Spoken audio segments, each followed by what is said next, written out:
Hey friends, before we dive into tonight's story, did you know that nearly 80% of viewers aren't subscribed? If you're enjoying this content, hit that subscribe button. It really helps keep these long stories coming.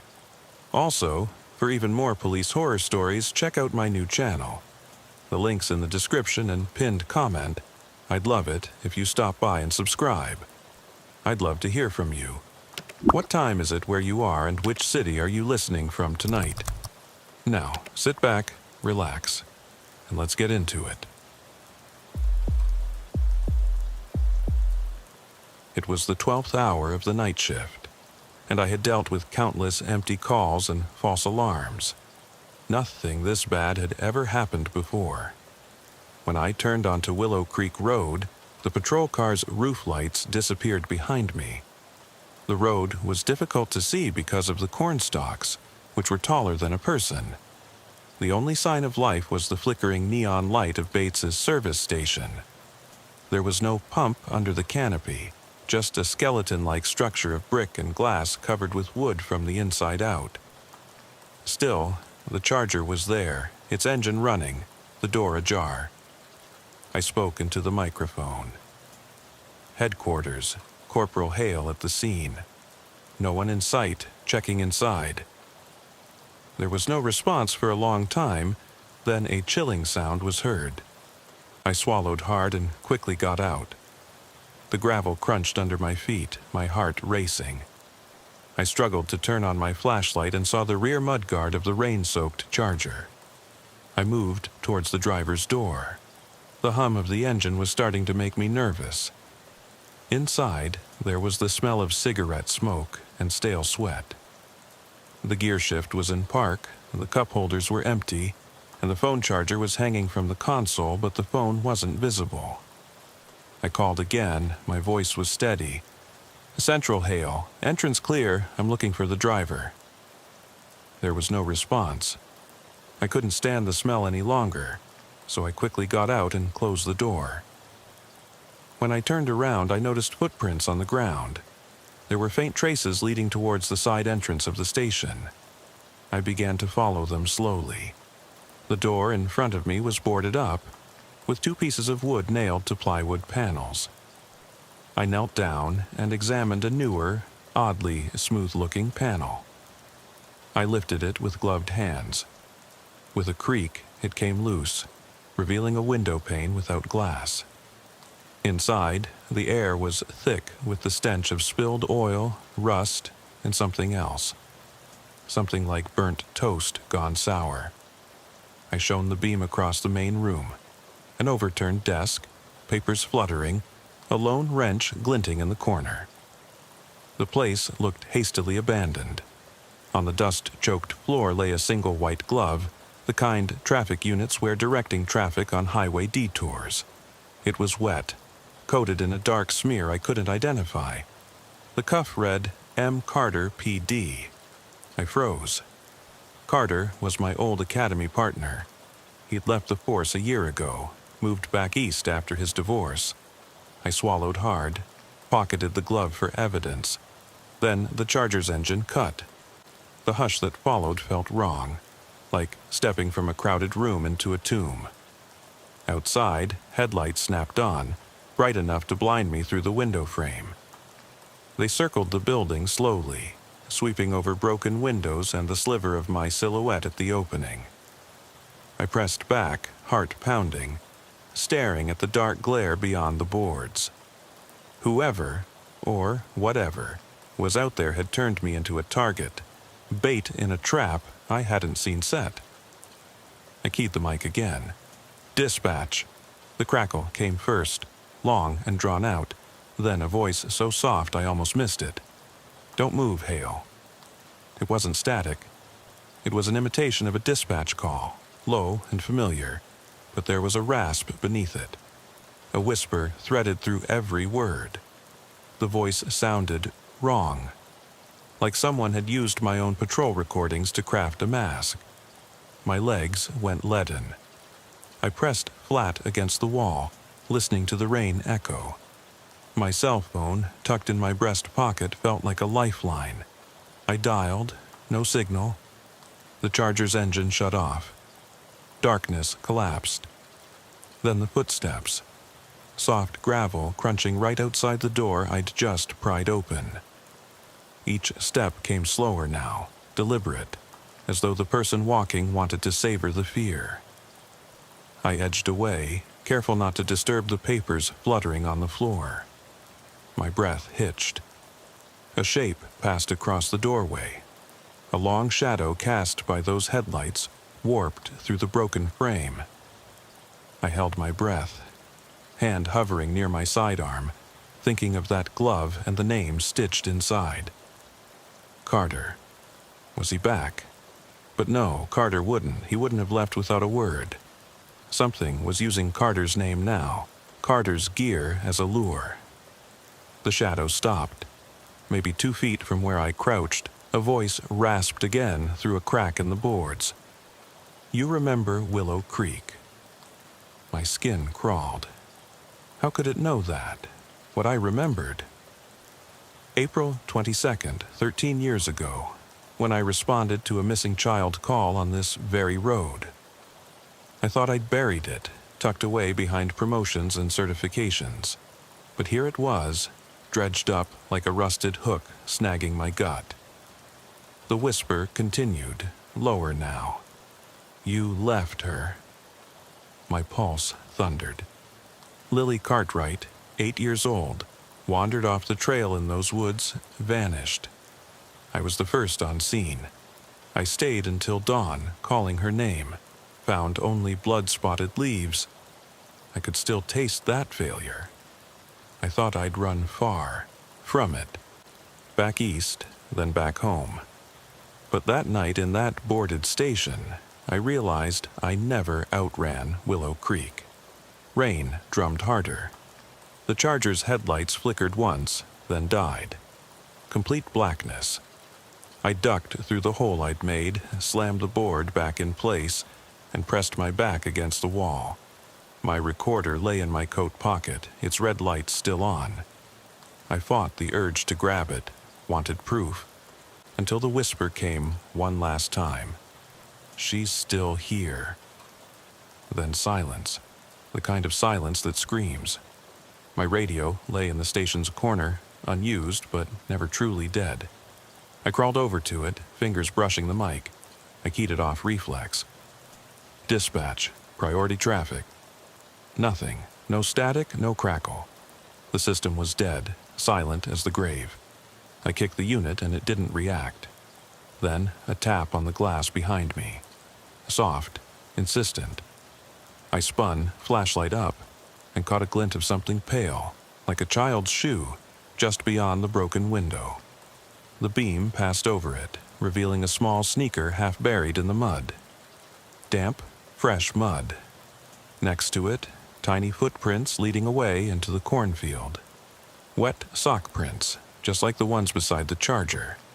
My mind screamed to run, to follow those prints back to the road to call for backup, but my boots were planted in that shallow puddle of dread. I reached for my mic again. Dispatch, emergency backup. My own voice sounded distant. Then the whispers rose, soft as static, pressing against my eardrums. We never left Hale. I froze. The rain mixed with my sweat.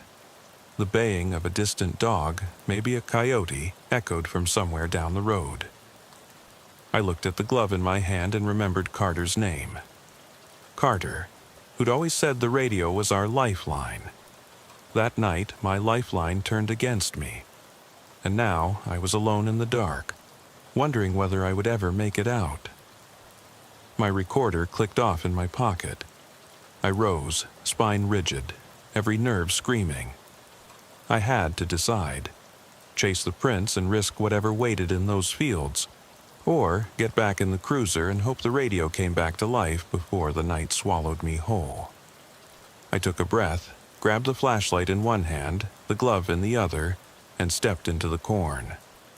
The neon sign sputtered above me in a sickly half-heartbeat, one A blinking weakly while the rest remained dead. My windshield wipers stuttered once and then jammed. leaving a smear of rain across the glass that caught the dashboard lights in a dull glow. I killed the engine and waited. The radio sat mute on its cradle, inert and cold, despite its reputation for being unkillable. My reflection stared back at me, uniform dark, face pale in the failing light, and eyes that had seen too many empty streets. Gravel crunched behind me, but when I peered into the heavy mist, there was nothing but the shadowy outline of corn stalks draped over the lot like dark curtains. I reached for my flashlight, its beam cutting a narrow swath through the gloom. The Charger was parked off-center beneath the canopy, driver's door open wide as though the occupant had abandoned it mid-death trap. I stepped out of the cruiser, my boots sinking slightly into soft mud where water pooled in ruts. The hush pressed against me, the kind of quiet that amplifies every breath, every heartbeat. I clicked the light on and swung it toward the Charger. Inside, everything looked ordinary. Dust motes dancing in the beam, a single coffee cup half full in the cup holder, a GPS unit still glued to the windshield. But the driver was gone. No one's scent lingered, no warmth. I felt around the interior, touching the steering wheel, seat fabric, until my fingers brushed something cold on the passenger seat. A child's mitten, pink and downy, its fibers matted with mud. My pulse thumped into my throat. I recognized the style. Mine had gone missing years ago when I found Lily's scattered belongings in those woods. My breath caught, and I dropped the glove, letting it tumble to the floorboards. It landed with a soft thud. I bent to retrieve it, but caught sight of footprints in the mud beside the Charger, small, sock-covered, and trailing off toward the boarded-up entrance of the station. Bare socks, no shoes, like a child forced to run. My hand hovered above my sidearm as I followed the prints, careful not to slip on the slimy ground. Up close, I saw the tracks ended at a water-logged depression where the mud had collapsed. No sign of where they continued, just a smear of clay on the battered siding. The station's side doorway was reinforced with planks, but one looked newer than the rest. I jiggled it. The wood gave under pressure. With a grunt, I pried it loose, hearing nails shift and concrete dust fall. The board came free, leaving a narrow gap wide enough for a shoulder. I aimed my beam inside. The space beyond was pitch black, smelling of oil and rot with a sharp undernote of something metallic, like a bruise on the tongue. My beam settled on overturned filing cabinets, papers strewn in a chaotic fan like fallen leaves. A desk lay on its side, legs broken, drawers yanked open. I picked my way through debris, each creak of splintered wood echoing in the confined space. Then I saw them. 2 children's shoes, scuffed and half hidden beneath a crumpled tarpaulin. One was a scuffed black sneaker, the other a bright pink pump, mismatched, abandoned. My fist clenched around my flashlight, fingers peeling back the tarp. Beneath lay a glossy photograph. I picked it up with care, me in uniform, kneeling beside Lily on a trail just south of town. I remembered that day, sunlight dappling the path, her grin as wide as the creek was shallow, and I remembered finding her red scarf snagged on a broken branch 2 days later. The photo's edges were mud-streaked now, a smear hiding part of my face. Whoever had placed it here knew exactly how to get under my skin. A sudden thump made me jump. Footsteps, barefoot, echoed on damp concrete behind me. I spun, flashlight sweeping across the room. Nothing. Then a whisper, so close I thought it had cracked the wood beside my ear. "You failed her." The voice was low, heavy, familiar, like my own voice recorded and played back through a broken speaker. My chest tightened. I swallowed, throat dry. I edged toward the sound, every muscle coiled. My boot hit something soft. The child's mitten again, lying at the entrance. I scooped it up and clicked my flashlight upward, catching movement at the far wall. Two pale shapes pressed against the boards, like hands and a face flattened for a look. I took a step closer, heart hammering, and the shapes recoiled, slipping away into the darkness beyond. The board creaked where they'd been, rattling loose in the wind that snuck through the cracks. I tried the radio again. Mic in hand, I called, "Dispatch, priority.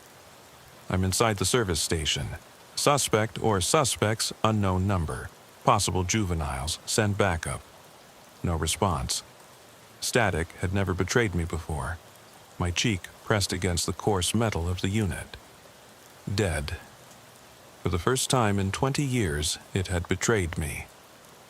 Rain pattered against the roof, the rhythm shifting from a drizzle to a steady drum, like fingertips drumming out a warning.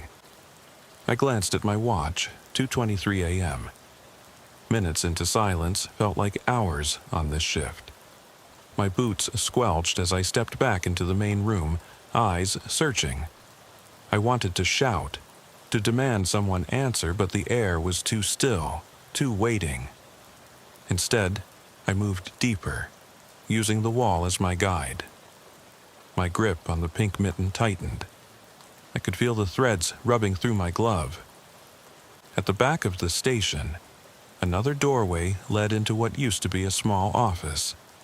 I pushed through, expecting papers and old coffee cups. Instead, I found a small cot pushed against the far wall, with a body lying on it, covered by a stained sheet. My breath hitched. I flicked the beam across bellies and boots until it rested on a pair of lifeless feet. The boots were Lily's, size small, scuffed, and beside them a folded note pinned to the sheet with a rusted nail. I knelt. The note was handwritten in spidery letters. "You never finished the search." The words stabbed me with ice. I glanced at the body.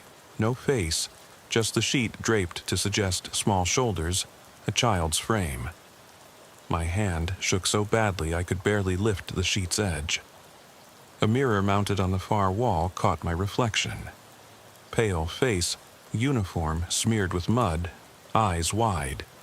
And behind me, no more than a foot away, stood a child so still I could have sworn she was carved from bone. Her head tilted, hair plastered flat, and eyes black holes that held my gaze. I froze. Then, without warning, the room flooded with light as the station's old generator sputtered to life.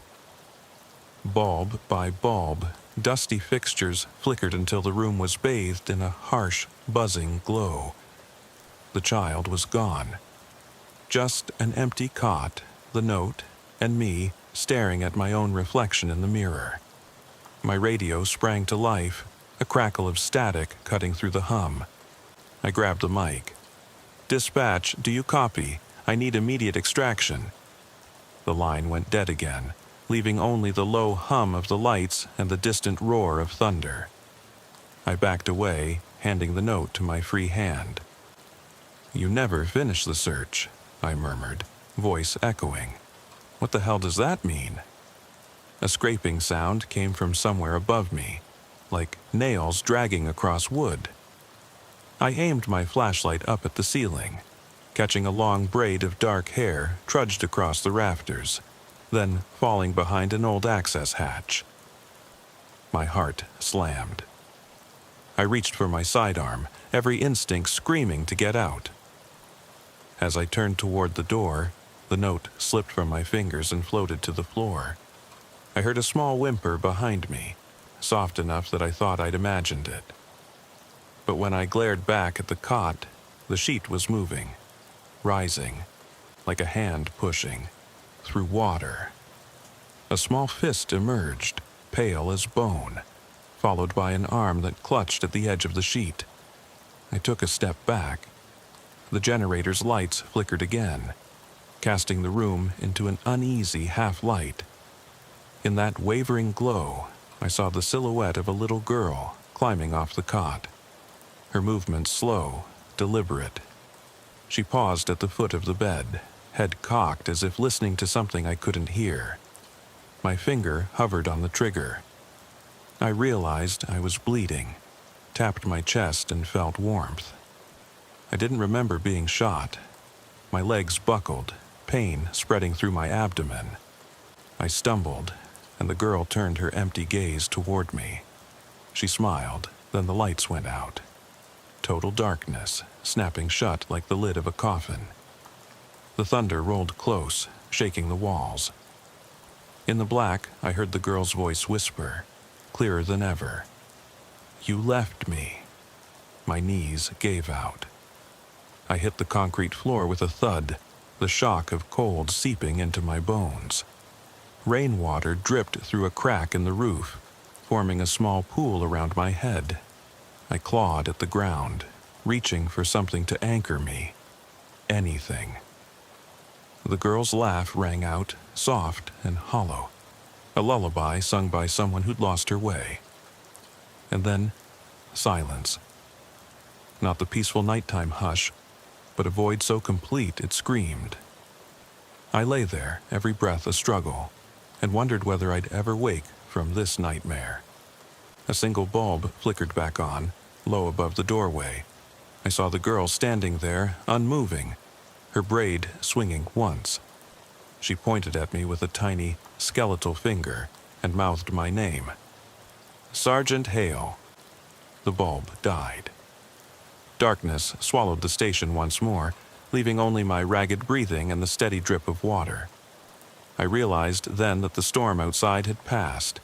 Yet inside, the real storm, my past, dredged up and alive, was just beginning. Rainwater pooled around my knees as I forced myself upright, every muscle screaming in protest. The generator's sputter had died for good, plunging the old station into oppressive darkness. My flashlight's beam wavered in my shaking grip, carving a thin path through the black. Then, far in the back room, came a low creak, like a door settling after a long neglect or a boot heel brushing across rotted floorboards. I froze, breath ragged, listening. The little girl, where had she gone? I scanned the room, light sweeping over crumpled papers and overturned furniture, landing on that same cot. Empty. No footprints anywhere, not a single mark beyond the ones we'd already traced. Yet, I could still feel her presence, a weight on my chest like someone leaning in close. My pulse hammered. I forced my legs to move, stepping toward the doorway I'd come through. The smeared note lay on the ground beside me. "You never finish the search." I stooped to retrieve it, fingers trembling as I read and reread the jagged scrawl. Who had written it? Lily was gone for good, or I thought so. But someone had resurrected that memory, framed it in my own handwriting or a copy thereof. The nail that pinned it had been rusted, old as the building itself. Yet the note was fresh, the paper crisp despite the filth beneath it. I stuffed the note into my coat and backed out of the office, scanning every corner as if expecting the girl to materialize. My beam hit the wall-mounted mirror and I caught my reflection. Blood streaked across my chest, face pale, eyes wide. I looked like I was dying, but I was still breathing. I swallowed back bile. In the main room, the pink mitten lay on the charger's floorboard. I crouched to pick it up, but heard scraping behind me, something shifting in the rafters above. My flashlight snapped upward, catching a slender arm slipping through a ceiling hatch, hair trailing like spider silk. The hatch slammed shut, making the whole station shudder. I jumped to the ladder welded to the corner post and yanked at it, but the ceiling panel wouldn't budge. Whoever, or whatever, used that crawl space had sealed it tight. Tapping into my training, I started a slow, methodical search of the room, moving debris aside with the butt of my flashlight. Under a pile of rusty oil cans, I uncovered a battered tin box. I pried it open. Inside, photographs yellowed with age. children playing in cornfields, families celebrating on front porches, summer days bathed in sunlight. One photo showed a girl in a pink dress, hair in a braid, staring at the camera with somber eyes, identical to the child I'd glimpsed. On the back was scrawled, April 25th, 2005, Willow Creek, the day after Lily vanished.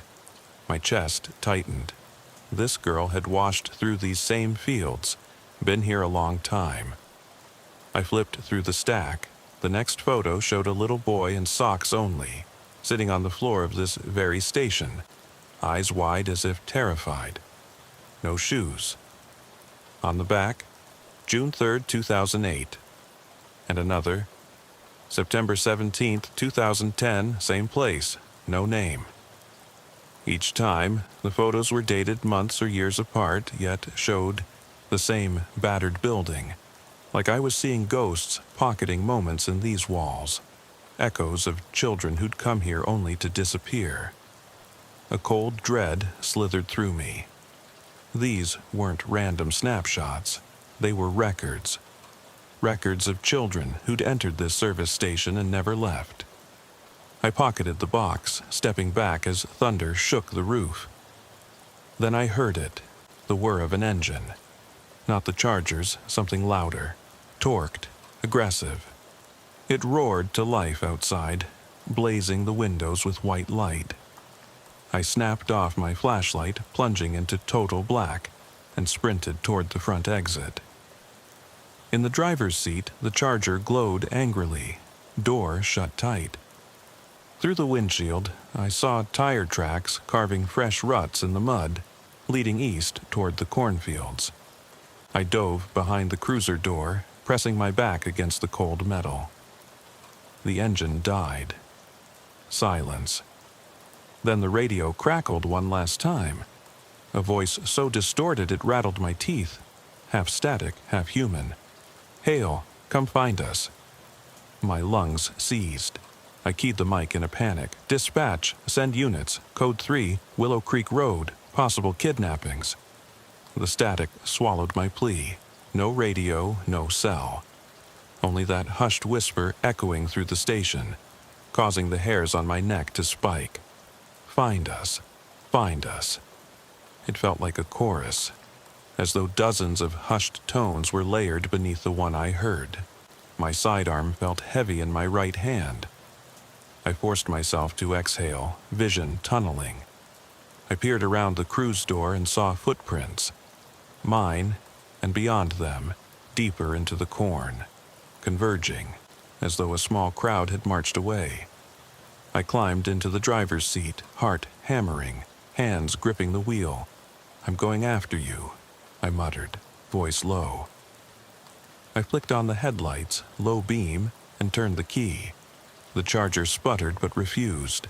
My hand shook as I turned instead toward my own cruiser, but before I could move, the station's old loudspeaker crackled to life overhead. Another mutant dispatch call. "All units, emergency, Willow Creek Station. Send every available unit. Witnesses are safe but need extraction." My heart stuttered.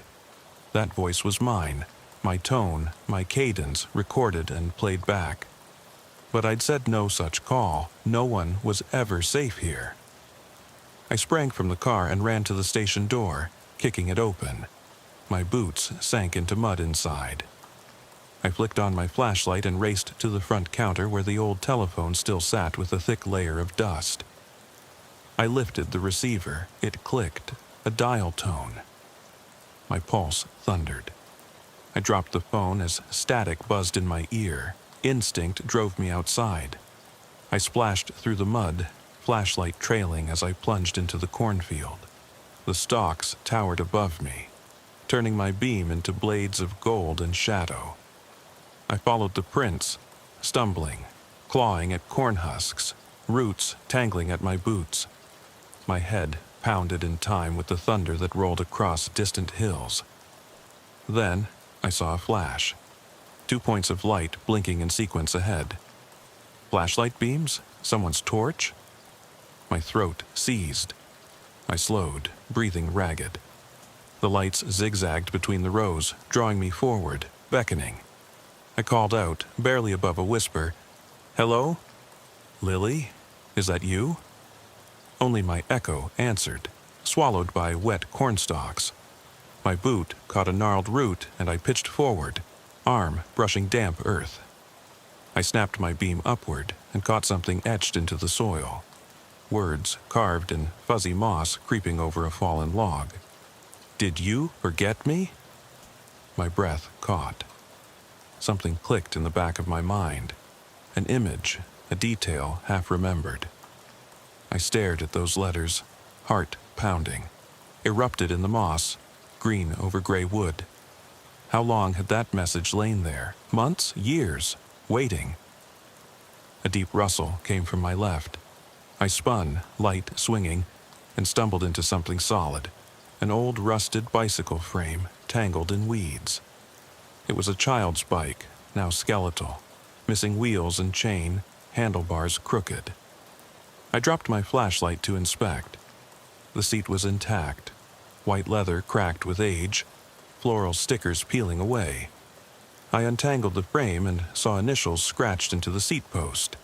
LC. My fingers froze. LC, Lily Cartwright. The photo said, April 25th, 2005.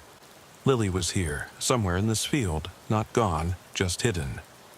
A scream caught in my throat. I lifted the bike frame like a weapon or a lifeline. The cornstalks behind me rustled, then parted, revealing a narrow path I hadn't noticed, a barefoot trail, sock prints faint but distinct, leading deeper into the stalks. I took a step forward, cradling the bike frame. My coat pockets bulged with the tin box, the note, and now the pink mitten. My sidearm was in my waistband, though sweat made the grip slick. The thunder rattled overhead. My breath steamed in the cold air. The path stretched ahead, dark as a slit across a canvas of gold. I swallowed. "I'm coming," I whispered into the dark. "I won't leave you this time." The path ended at a dead stalk, then continued beyond a fallen log, one side scraped bare of moss. I stepped over it, and as I did, something small darted across the ground. A socked foot, just for a moment glimmering under my light before slipping away. I rushed after it, heart hammering. The stalks closed in tighter, squeezing my beam into a narrow tunnel.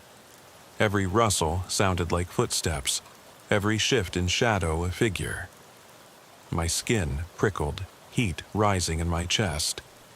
I reached an open clearing, an abandoned well ringed by concrete blocks.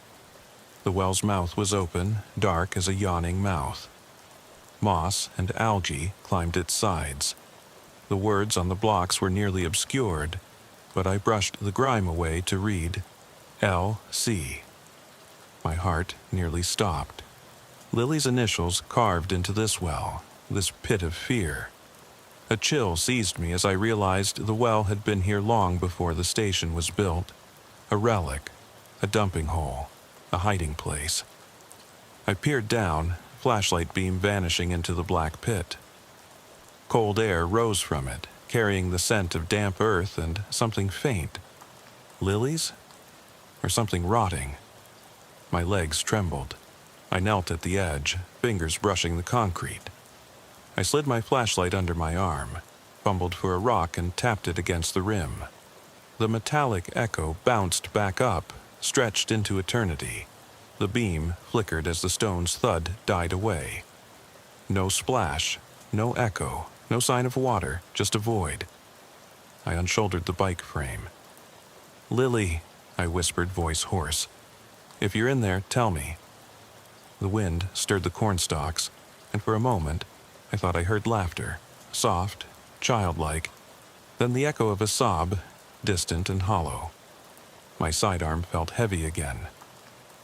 I looked around. The clearing was empty except for the well, the bike frame in my hands, and me. My recorder in my pocket blinked its red light once, then went silent. I realized I'd never actually pressed stop after my panic call. It had recorded every scrap of this nightmare. Proof. Evidence. I dropped to one knee, unzipped my pocket, and pulled out the recorder. The red light continued blinking, ticking like a bomb. I pressed the stop button and felt a click in my chest. Then, from the darkness of the well, came a single, muffled voice. A child's voice, distant but clear. "Help me." My breath caught in my throat. I snapped my beam down the shaft. And for a heartbeat, I thought I saw a tiny hand reaching up, fingers pale against the darkness. Then it was gone, swallowed by the well's depths. I stumbled back, heart pounding, and only then noticed the sky above had cleared. The storm passed, leaving a halo of moonlight high between the clouds. The clearing glowed in silver. The cornstalks rustled soft goodbyes. I stood alone, clutching the bike frame and the recorder. The voices gone, the prints silent. Only the well remained, a black pit waiting to swallow the next scream. I stared at the opening, mind racing. Every instinct screamed to leave, to run, until I dropped on a well-lit highway. But Lily's voice still echoed in my ears. "Help me." I exhaled, breath visible in the cold air. I set the recorder to my mouth, voice low and steady. "Dispatch, this is Sergeant Hale. I've located possible victim, female child, in abandoned well at Willow Creek Station. I need immediate rescue and extraction. Over." Silence. The well exhaled a cold sigh, as though it had heard me at last. Then a whisper from the darkness. "Finally." I froze. The moonlight glinted off something at the well's edge. Another photograph, pinned with a rusted nail. I reached down, pulling it free. The image showed me and Lily smiling, frozen in sunlight. Same photo as before, only now the edges were singed. On the back, in a child's scrawl. I waited. My hand shook. My gaze snapped to the well. The pit was empty again. No hand, no girl, no echo but mine. Yet I could still feel her, Lily, just beyond my sight, inside that infinite void. I folded the photo, tucked it into my coat pocket beside the other evidence, and took a final breath. Then, steeling myself, I knelt at the edge and peered down one last time, whispering in a voice half hope, half terror. "Lily, I'm not leaving until you come home." Moonlight danced on the well's rim. Silence stretched into forever. And as I waited, heart hammering, I realized the question that would haunt me always. Who had been waiting for whom? Rain still clung to the air, but the worst of the storm had passed. I pressed my forehead against the cool concrete rim of the well, the rough surface biting into the skin beneath my cap as I stared into the black void. My rib cage ached, every breath a knife's edge, but my mind refused to yield. Lily's voice, flat, almost mechanical, still replayed in my head. Finally, I waited. Now it was my turn to wait, though I wasn't sure for what. Backup, answers, some measure of redemption? I pressed the stop button on the recorder and slid it into my chest pocket. Red light now dark, as though the device itself had run out of hope. Behind me, the cornfield loomed. Each unwound stalk seemed poised to snap and reveal something half-remembered. A shape molded from shadow rather than flesh. I rose slowly, muscles trembling, and stepped back from the well. My boots made soft sucking noises as I waded through the mud, the bike frame still in my left hand, the tin box in my right. The box's lid rattled against my ribs, a hollow echo matching my pulse. I hated that it felt like a heartbeat of its own. Lightning flashed in the distance, illuminating the clearing in stark white for a moment before folding it back into ink. I blinked against the afterimage and turned toward the station, flashlight beam sweeping across my path. The charger was gone, abandoned but gone. No footprints led to it, no sign that it or anyone else had moved through the lot since I'd entered the field. How many ways could someone vanish here? How many mirages could I chase? The boarded entrance groaned with old scabs of wood as I reinserted the loose plank I'd pried away. It stuck halfway, so I braced my shoulder and pushed it until it snapped into place. Behind me, the field exhaled. A breeze stirred the stalks, creating a low moan that sounded eerily like a child's cry. I swallowed, every instinct screaming that I was trespassing on something beyond my comprehension. Still, the siren wail I imagined in the distance didn't materialize. No backup was coming, not for a while. I needed to keep moving. Inside the station, the overhead lights remained dead. I flicked on my handheld torch and moved systematically toward the back room, pausing at the desk where the photo of me and Lily had lain. It was gone. In its place lay loose pages of a notebook, waterlogged and illegible. I lifted one, watching ink bleed into the fibers, words smudged beyond recognition. Whatever secrets it held were dissolving right before my eyes. I dropped the page. The small office was empty. No child, no cot at all. Only the damp echo of what had transpired. I clutched the bike frame tighter and crossed back into the main room, boots crushing discarded papers.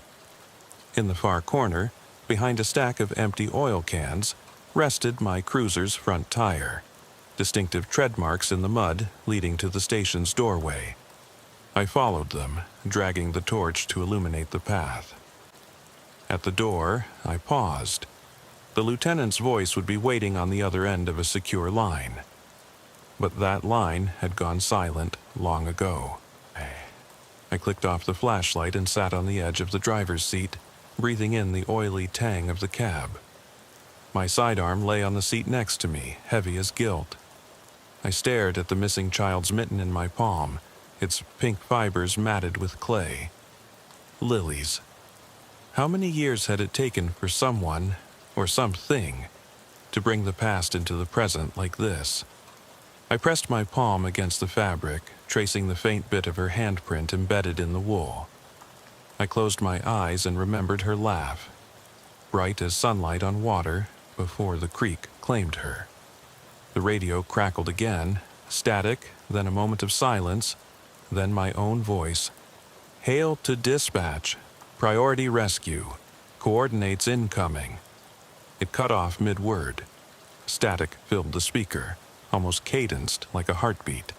Then a second voice layered over it. A child's whisper, so faint I could have missed it. "It's cold down here." My pulse spiked. Dispatch reports never mentioned children talking down wells. No protocol covered supernatural transmissions. I keyed the mic, but my hand trembled too much to hold it steady. I flicked the torch back on and killed the ignition. The beam landed on the passenger seat where the tin box sat open. I reached over and pulled it closer, rifling through the photos I'd left inside. One by one, I sorted them. Children in the fields, families on porches, the little girl in the pink dress. Then I found one I hadn't seen, 2 children, a boy and a girl, arm in arm beneath that same neon AS half-lit sign, rain dripping off the letters. They held hands, eyes fixed on the camera, their faces blank. On the back, a single word, together. No date, just that promise. I pocketed the photo and shoved the box under the seat. The moonlight filtered through the windshield, casting the station in silver and shadow. I wondered where the children had gone, and why I couldn't leave. The station felt alive, as though walls could breathe, floors could shift. My legs twitched with the urge to run, but the bike frame leaned in my left hand, an anchor and a weapon. The glove on my right hand, Carter's still damp. I felt like I was holding fragments of a crime scene in both hands, struggling to piece together what urgent message they carried. A loud thud rattled the station's back door, and I spun, flashlight sweeping over crates and tool racks.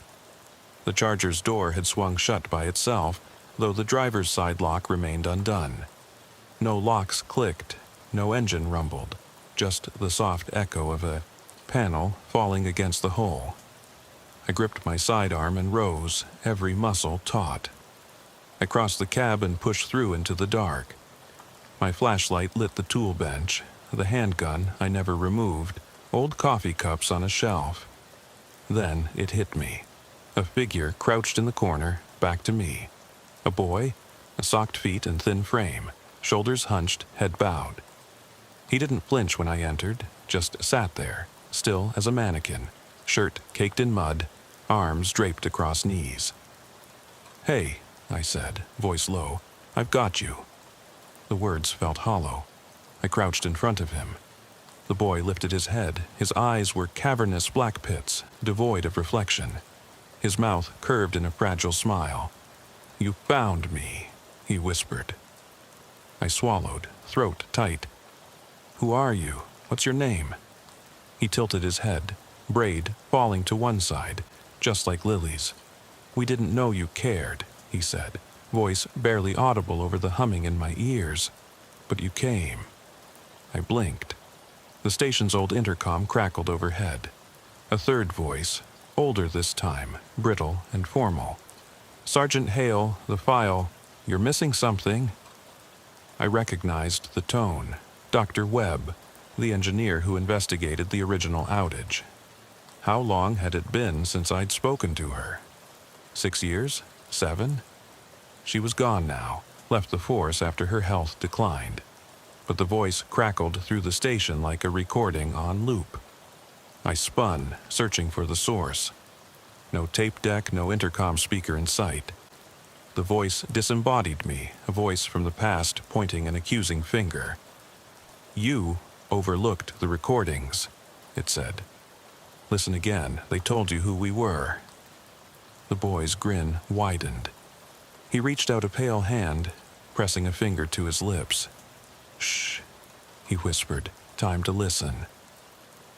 My heart pounded so hard I thought I could hear it in the humming station. The radio sprang to life once more, static washing over me, then a chorus of voices. Dispatchers, patrol calls, voices long dead. And beneath them, a child's laughter, layered in a dozen harmonies. Lily's laughter, twisted and triumphant.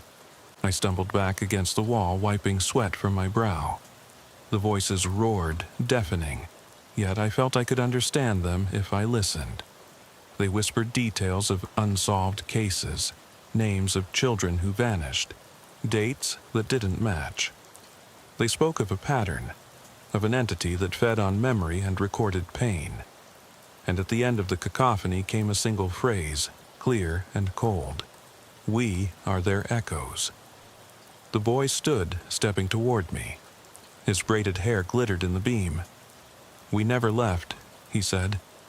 "We only listened." His empty eyes bored into mine, sifting through regrets and guilt. I raised my weapon, hand shaking so badly the barrel wavered. "Stay back," I croaked.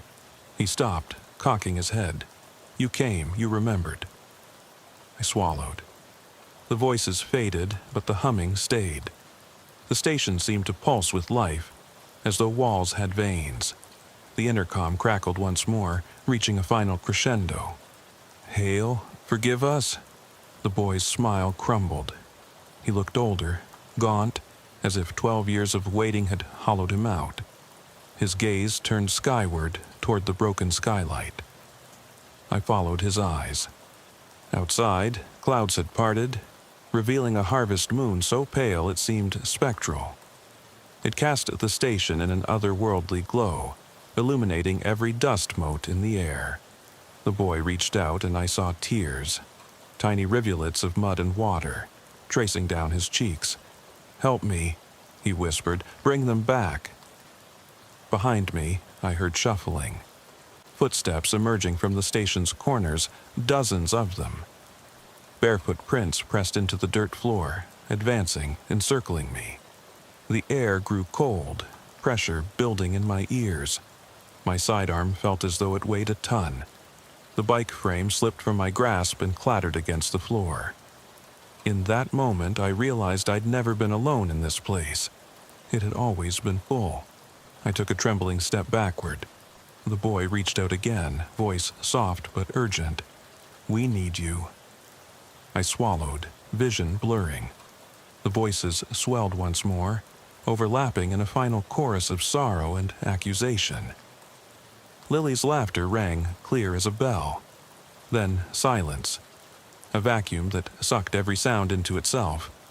I collapsed to my knees, chest heaving. Around me, the marshalling shadows paused. The boy knelt beside me, placing a cold hand on my shoulder. "You're here," he said. "You'll remember now." And in that moment, the station let out a breath, a slow exhale that rattled windows and dust alike. I clenched my eyes shut, tears mixing with rainwater on my cheeks. Then I heard it. A distant siren, faint but real, growing closer. Red and blue splashes stained the moonlit field beyond the corn. Backup was coming at last. But as the lights flickered through the boarded windows, I realized the station had changed. The walls grew tall, the roof loomed closer, and the boy's face blurred. I opened my eyes to darkness. The sirens cut off mid-wail. The hush returned. No voices, no sirens. Only the echo of a child's whisper in my ear. "Find us." I stood in the doorway, the heat of my own breath fogging the glass as I watched the siren lights dance on the corn. For a heartbeat, I believed it was real. Backup finally arriving to tear down this nightmare with flashbangs and steel doors.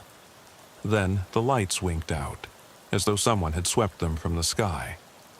The station sat silent and still. The only noise the susurrus of stalks and the stubborn echo of children's voices trapped in metal pipes and dusty walls. Dragging my boots through the mud, I stepped back inside, slamming the door behind me. The lock clicked home with a hollow finality.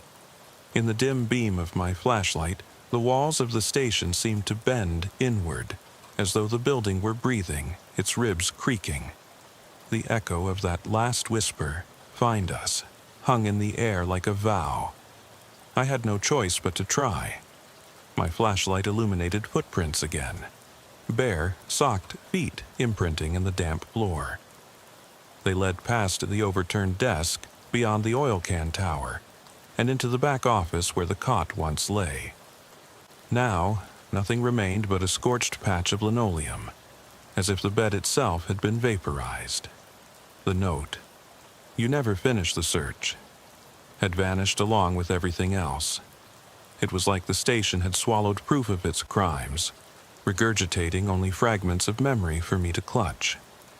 I exhaled, voice tight. "Okay," I whispered to the empty room, "let's finish it."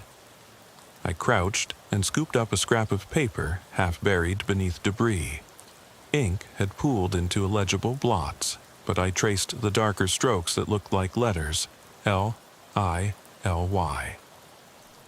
I touched the letters as though greeting the ghost of my daughter.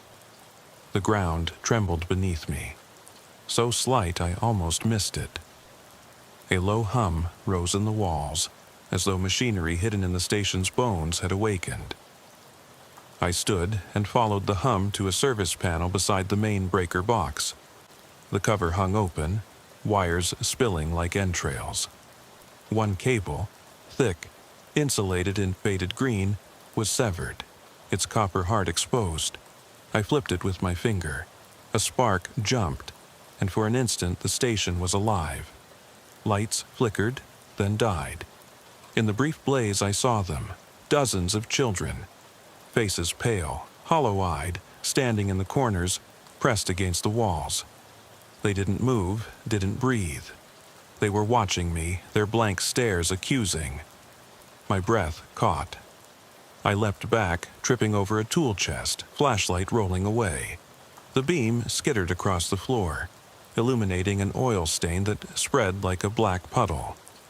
In its depths, I saw a reflection of Lily's face, smiling. But when I blinked, it dissolved into my own, gaunt and haunted. I scrambled to my feet, heart hammering, and snatched the flashlight. The children were gone. Only the low hum remained, and a flicker of movement in a side window. I approached, flashlight in one hand, booted foot stepping over scattered nails. Outside, moonlight washed the service lot in silver. But in the sky, a shape soared, huge and silent, a winged silhouette gliding between clouds, blocking the moon for a moment before vanishing into darkness.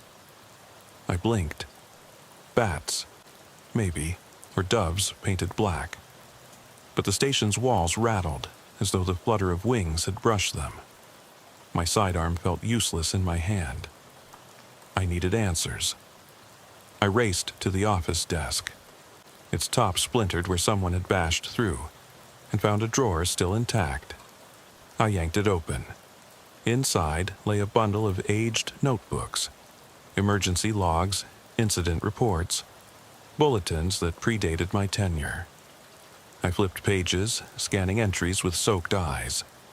One report, scrawled in 2005, documented a missing child call on Willow Creek Road, Lily's case, but noted a second disappearance, a boy named Jonah Turner, age 6. His parents had moved away, his case quietly closed. Further on, December 2008, another boy, Marcus Hill, vanished near the station after chasing a rabbit.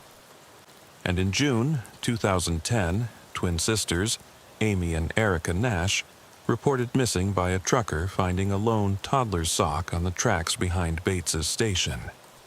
My heart hammered. These weren't random tragedies. They were a chain. And I'd walked right into the station that had consumed every one of those children. I dropped to my knees, rifling through pages until I found a final entry, dated April 23, 2013. Unexplained system outage. Dispatcher reports voices of children on open channels. Radio technician Hollis found unconscious beneath console. Log ends. Hollis. My gut clenched. He'd come here after the initial outage, before Montgomery County's failure became legend. And he'd been drawn to this station, the same way Lily had been drawn to the creek.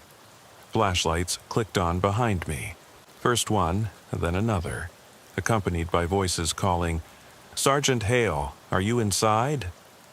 Relief and frustration warred in my chest, but it was a lie, a tease. No officer had come here yet. It was my mind, mimicking backup. I stood, closing the drawer, and leaned against the desk, pressuring my bleeding side. Each breath was agony, but clarity rose through the pain. This station was a beacon for lost children's echoes. It drew them in, held them, trapped their souls in its foundation. And tonight, it had lured me back to this crossroad of the living and the dead, demanding I finish the search. I patted my coat pocket, feeling the recorder, proof of every whisper, every broken promise. I flipped it open, hitting play. Static crackled, then the soft voices. Children counting in a circle, giggling, reading names like a litany, a roll call. The volume was low, but if I strained, I caught Lily's voice. "I'm here." Then a chorus. "We're here." The laughter shifted into sobs, then a chant rising in urgency. "Find our bones. Bring us home." My eyes stung. Bones. Home. The station demanded it.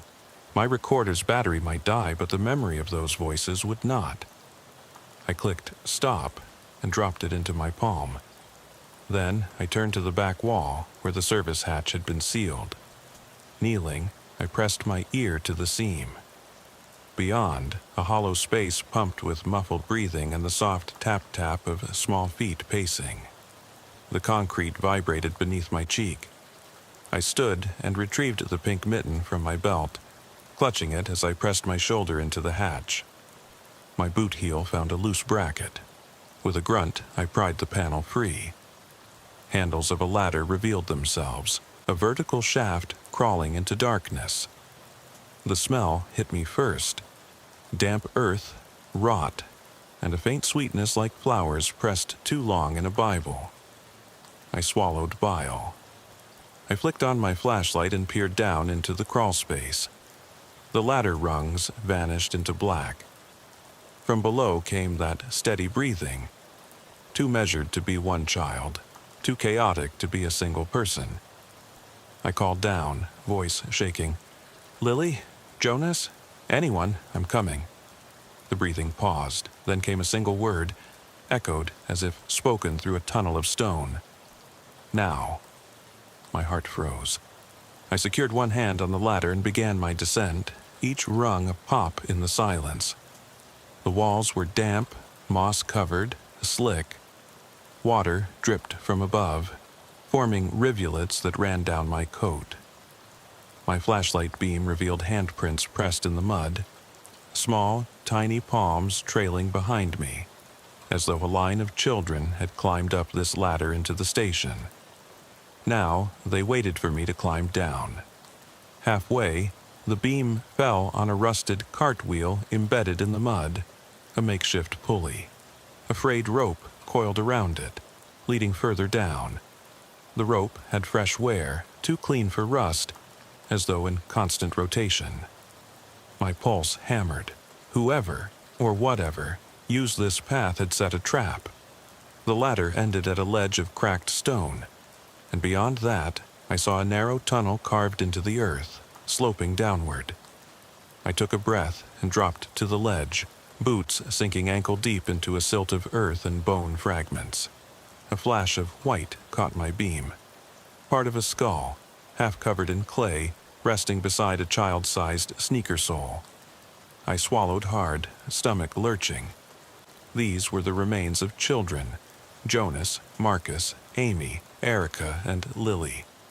My daughter's bones lay down here, tangled in roots, and the station, like a predator, groomed them, displayed them as trophies. I pressed on, stepping over bones with care, heart heavy. The tunnel constricted until I crawled on hands and knees. The air grew warmer, humid, thick with the smell of decay. At the end, a low arch opened into a vast chamber, a natural cavern lined with roots and damp earth, lit by phosphorescent fungus glowing pale green on the walls. In the center lay a circle of stones, each carving a child's name: Jonas, Marcus, Amy, Erica, Lily. Tears burned my eyes. I crawled forward, following the circle, until I knelt beside the stone-etched Lily Cartwright. Beneath it, in the wet earth, I saw a small mound, shiny and smooth, like fresh earth, an unmarked grave. I took a deep breath and began to dig with my bare hands, earth crumbling between my fingers. Each scoop revealed fragments: a tiny femur, a rib, a jawbone. I gathered them, placing them reverently in a cloth from my pocket. With shaking hands, I murmured, "I'm sorry. I'm here now." As I worked, the cavern seemed to inhale, a vibration humming through the stones. The glowing fungus pulsed in time with the hum, godlike, ancient. From the circle's edge, I heard the breath of 100 children, exhalations of relief, fear, joy, and sorrow. Their whispers braided together. "Thank you. At last. Home." My chest tightened, tears streaming. I gathered the bones, bundling them in the cloth, willing to spend the rest of my life restoring them names and evidence. But as I tied the bundle, a cold gust rattled the cavern roof. The fungus dimmed, then flared white-hot. Shadows swirled behind me. I turned, heart pounding, and saw figures. Dozens of translucent children, hands raised in greeting. The boy from the station among them, Lily at his side, small smiles on their faces. They beckoned me forward, their voices singing in harmony. "Lay us to rest." The earth trembled as their chorus rose. I rose, clutching the bundle, and stepped toward the circle's center. The stones glowed with each footstep, names shining in phosphorescent script. I placed the bundle atop the stone marked Lily, and voices hushed. Silence. Then Lily's voice, clear and bright, like a bell. "Thank you, Papa." My heart surged with sorrow and love. I knelt, placing a hand on the stone. The ground beneath my palm pulsed, warm and alive, as though the earth itself embraced the bones. The figures smiled and began to dissolve into motes of light, drifting upward toward a fissure in the cavern ceiling. A beam of moonlight pierced the crack, illuminating their ascent. I watched until the last speck of light vanished into the night sky. The hum faded. The fungus returned to its gentle glow. The chamber felt empty, peaceful, a catacomb restored. I gathered the empty cloth and rose, voice thick as I whispered, "Rest easy, my girl." I backed into the tunnel, every step lighter than the one before. The ladder rungs felt solid under my palms, the pull of the outside world strong. I climbed until I emerged into the station service room once more, the board sealed in my absence. The night had grown quiet. No wind, no rain, only the faint chirp of crickets beyond the corn. I limped to the front door and opened it. Moonlight spilled in, the lot empty, but for my cruiser, radio still dead. I paused, hand on the frame, feeling the station's walls behind me, silent, appeased. I turned toward the fields, heart heavy but resolved. Somewhere beyond the corn, a road awaited, along with people who would not believe this tale. Evidence, bones, reports, recordings, was enough to ignite investigations, to break the station's hold on the missing. I slipped into the driver's seat, placing the recorder on the dash. With a flick, I set it to play the last file, the children's voices chanting names, their song tender and sorrowful. I let it play as I started the cruiser, headlights cutting through stalks now still as tombstones. The engine roared to life, real this time, and I exhaled, hand pressed to my chest, feeling the steadiness of my own heart. Before I pulled away, I whispered into the dark station, "Rest now." The recorder's speakers crackled, and the children's chorus rose one final time, "Goodbye." And with that, I drove away into the moonlit night, leaving behind the station's silent shadows and the final question etched into my mind. What other echoes still linger in the dark? I stepped onto the damp gravel of the service lot, heart pounding from the cavern's revelation, and realized I was no longer alone in the silence.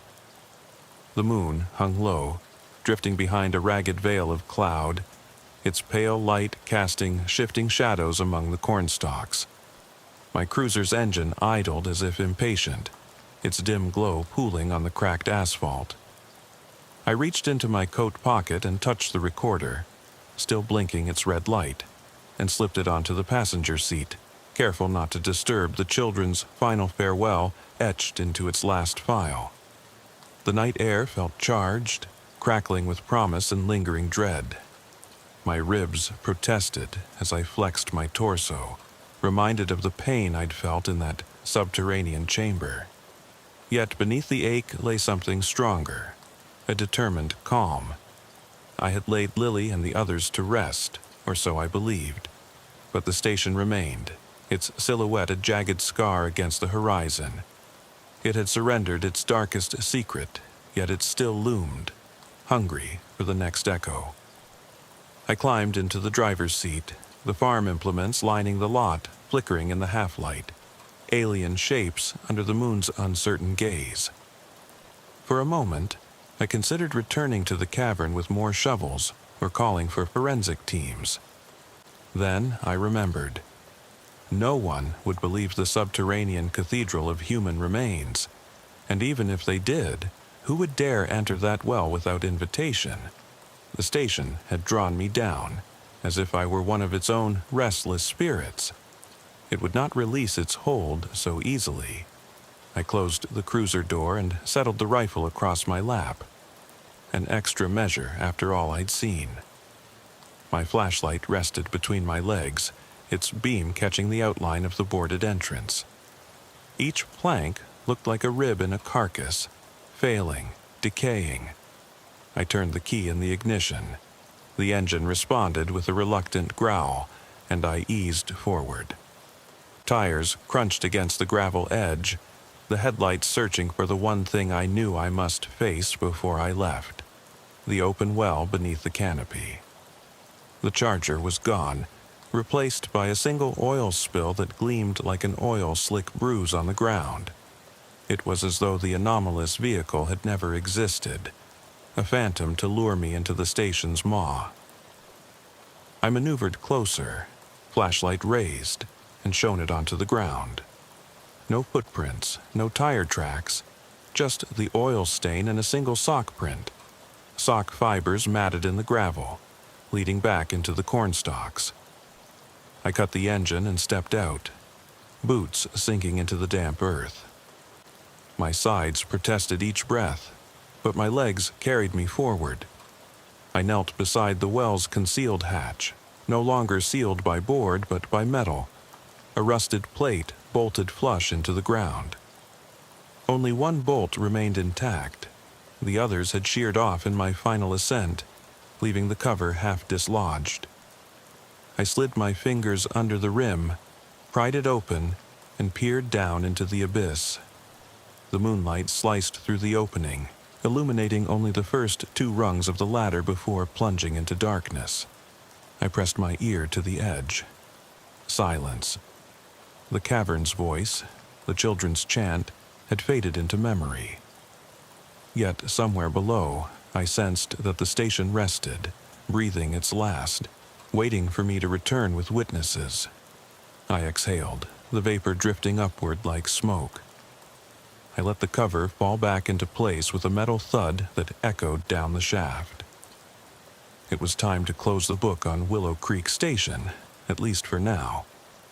I returned to the cruiser and reopened the tin box from the passenger seat. Inside were the remnants of the children's lives. Photographs, sobbing pages of notebooks, the pink mitten, Lily's stuffed bear's head. I extracted each item carefully, placing them on the hood so I could survey the full collection. The flash of moonlight on the bear's glass eye socket gave me pause, its expression frozen, eternal. One by one, I laid the bones of memory across the hood. The child's mitten, now cleaned of mud, its fibers frayed but intact. Carter's white glove, ghostly and limp. A handful of photographs, children chasing kites, siblings holding hands beneath the Bates neon, families waving from porches. The brittle pages from the notebooks, soaked through but finally still. The bone fragments wrapped in cloth. Lily's tiny femur, a rib, delicate jaw shards. The station stood behind me, its windows dark, its door sealed, yet I felt its gaze, hungry, regretful. I picked up the recorder and pressed play once more. The children's voices filled the air, softer now, a lullaby riding on the breeze through the corn. They sang their names, not in accusation but in release. Jonas, Marcus, Amy, Erica, Lily. Their final exhale wove around me, a tapestry of sorrow and relief. And when the chant concluded, a single, clear voice remained. "Goodbye, Papa." I stowed the recorder and laid my hand on the hood, pressing the bundled bones and artifacts together with the reverence of a father tucking his child into bed. My eyes drifted upward, tracking a lone star that pierced the cloud cover. Somewhere above, Dr. Webb's legacy and my daughter's memory mingled in that distant sparkle. I whispered, "Rest in peace," and turned away. The cruiser roared to life under my foot, tires spitting mud as I angled onto Willow Creek Road. The station receded into the mirror's glare, a monolith of bone and echo finally quiet. Behind me, the cornfields rustled, an old retreating heartbeat of stalks brushing in the wind. As the road stretched out before me, headlights carving wet asphalt into a ribbon of possibility, I knew the search had ended. But the questions would remain. What other stations harbored silent caverns of the lost? Which broken radios still carried the voices of the forgotten? And in the hush between dispatch calls, whose echoes waited for the next listener brave or broken enough to descend? I gripped the wheel, vision clear despite the shadows trailing at the edge of my eyes. Willow Creek Station would stand long after I'd gone, but its hold on the missing had been broken. I would tell the story, publicly, unequivocally, exhume the records, map the disappearances, and shine a light on every dark corner of that God-forsaken place. But tonight, I drove on, with Lily's laughter fading behind me, listening for any whisper that might drift through my open window. "Papa, don't forget us." And I promised, voice low over the hum of the engine, "I'll never forget." I eased the cruiser onto the two-lane ribbon of asphalt, the yellow center line smeared by rain and half-worn by tire treads. Every mile felt stretched, as though time itself had slowed to let the weight of that night settle into my bones. My journal sat on the passenger seat, open to the first blank page. My hand hovered over it, but I couldn't bring myself to write. The words felt inadequate for the years of silence I'd broken, for the cavern of secrets I'd exposed beneath Willow Creek Station. Instead, I drove in silence, headlights snaking through fog, listening for static on the radio that would never come. It was well past dawn when I finally pulled into my driveway on the edge of town. The house was quiet, curtains drawn, the front steps slick with dew. I sat in the idling cruiser a moment, gripping the wheel, eyes fixed on the darkened windows. Inside lay fragments of my former life. Photographs of Lily laughing in summer fields, her tiny hand wrapped around mine. Uniforms draped over chairs. Old dispatch badges that felt heavier now. I took a deep breath, squared my shoulders, and killed the engine. Stepping onto the porch, I felt every ache in my body. The sprain in my shoulder from dragging earth, the bruises blooming on my ribs, the raw knot in my chest from seeing my daughter's bones in that phosphorescent cavern. But beneath it all burned a fierce kind of clarity. The station's towers might still loom over that desolate road, but I carried its secrets in my pocket. Evidence enough to demand justice for the missing. Inside, the house was cold. I flicked on a light in the hallway. Framed accolades, Officer of the Month, commendations, lined the walls like silent sentinels. I passed them slowly, not meeting my own eyes in their reflection. In the living room, I sank into the worn recliner and retrieved the tin box from my coat. I laid its contents on the coffee table under the dull lamp glow. The pink mitten, each photograph, the brittle pages, and the bone fragments wrapped in cloth. It all looked fragile there, as if the tragedy of so many years was crammed into a single frame. I closed my eyes and ran a thumb over the mitten's frayed edge, feeling Lily's memory prickle beneath my skin.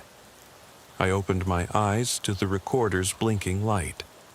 I pressed play, letting the children's chorus fill the room. Their voices, once lost to static and subterranean echoes, now projected clearly through the device. I leaned forward, listening as Lily's voice rose above the others. "We're free." A sob sounded, then a final quiet. "Papa, remember us." The voices faded into silence, leaving only the recorder's click and my ragged breathing. I lifted the recorder to my mouth. "June 22nd, 2018, I said, voice thick. "This is Sergeant Daniel Hale. The following evidence pertains to my investigation of Willow Creek Service Station on March 9th, 2018. Attached are physical remains, photographic documentation, and audio recordings of missing minors spanning incidents from 2005 through 2013. I will deliver all evidence to the County Sheriff's Department and request immediate reopening of all cold cases listed in my report. I paused the recorder and set it down. The air in the living room felt too still, like holding my breath in a room full of ghosts. But I had to move. I rifled through the pile of photographs and selected 8, each one a child left behind. Jonas Turner, age 6, Marcus Hill, 7, Amy and Erica Nash, 9, Sophia Diaz, 5, Marcus's sister Evelyn Hill, unborn on that fateful night, Samuel Keene, age 8, and Lily Cartwright, age 4. I snapped each image into a plastic sleeve, then into a white evidence envelope labeled Willow Creek Missing Persons, Exhibit A. I tied it with tape and wrote my name and badge number on the tab. I stacked the envelopes neatly on the coffee table and rose, every joint creaking. The house was silent except for the hum of the refrigerator. I moved to the built-in office desk and typed a simple memo. To Sheriff William Connolly. From Sergeant Daniel Hale. Reopened investigation. Willow Creek cold cases. I intended to deliver it in person, but as I printed the document, I realized the station still sat out there, waiting for others to come and finish what I started. I stuffed the memo into an unmarked manila folder and slipped it into my jacket. I paused by Lily's bedroom door. She hadn't lived here for years, but her room remained untouched. Stuffed animals lined on the shelf, a pastel mobile above where her crib once stood. I laid my hand on the doorframe, feeling the grain of the wood. In the dim light, the room seemed to breathe, the mobile casting slow spinning shadows on the blank walls. I took a deep breath and left without stepping inside. The drive to the sheriff's department was swift. The sun had risen fully now, gilding fields and barns in a gentle haze. I parked and carried the folder and evidence bundle through the front doors. Deputy Marshal at the desk looked up, surprise flickering in his eyes. "Hale, I thought you were off tonight." "Changed my mind," I said, voice even. "I have something for the sheriff." I laid the folder on his counter, Exhibit A, visibly bulging. He glanced at the label, then met my gaze. Recognition dawned. You went through with it." I nodded. "It's all here." He stepped aside, and I carried the evidence into the inner office. Sheriff Connolly sat behind his desk, coffee cup cooling beside a stack of files. He looked up, eyebrows lifting as I set the bundle before him. I dropped my jacket and stepped back, watching him peel open the envelope marked Exhibit A. He withdrew each photograph, staring at them, eyes lingering on the pink mitten in one frame. I met his gaze. "I have their bones," I said softly. "I know where they are." His hand stilled on a photo of Lily, age 4, hair pulled into braid. His voice caught. "Dan, this is... Are you sure?" I led them there with this. I tapped the recorder, now in its evidence bag. They spoke. They sang their names. They guided me to a cavern under the station. It's all recorded. I watched him exhale, disbelief writ large, but I'd anticipated it. Connolly gathered the evidence, tucking the bundles into his desk drawer. "We'll form a task force," he said. "We'll get the State Bureau involved, medical examiners, forensics." His voice trembled with the weight of what I'd delivered. "God almighty, Dan, you found them." I nodded, stepping back. "Now, we make sure no one else ever disappears like they did." Outside, the sun climbed higher, a promise of heat and certainty. But I felt the coaster of fear. The station hadn't spit out all its nightmares. Something about that cavern, its pulsing walls of rock and fungus, felt far older than any mortal crime. The echoes I'd buried weren't just children lost to time. They were part of something primal, something that lingered in those damp stones, waiting. I thanked the sheriff and exited into the late morning glare. As I loaded my cruiser, I noticed a commotion at the far end of the lot. A cluster of county vehicles, state bureau cars, an ambulance. Uniforms bustled toward Bates's service station like vultures drawn to carrion. A new eradication team, cameras and lights and shovels. No doubt they'd seal off the station permanently, call in structural engineers, document every inch. I slid into the driver's seat and closed the door. The evidence bundle rested on the passenger seat, silent and secure. I keyed the ignition. Engine thrummed. Radio crackled to life briefly before falling silent again. I pressed volume and heard only static. Then a single, clear voice, softer than the static hiss, "Papa, don't forget us." My hand froze on the wheel. The voice was Lily's. Sweet, distant, insistent. I flicked the speaker adjustment, but it remained. No recording, no echo from the device. It came through the cruiser's factory radio, a transmission impossible by any known frequency. I stared at the dash as the voice repeated, just once more, "Papa, find them." My chest tightened.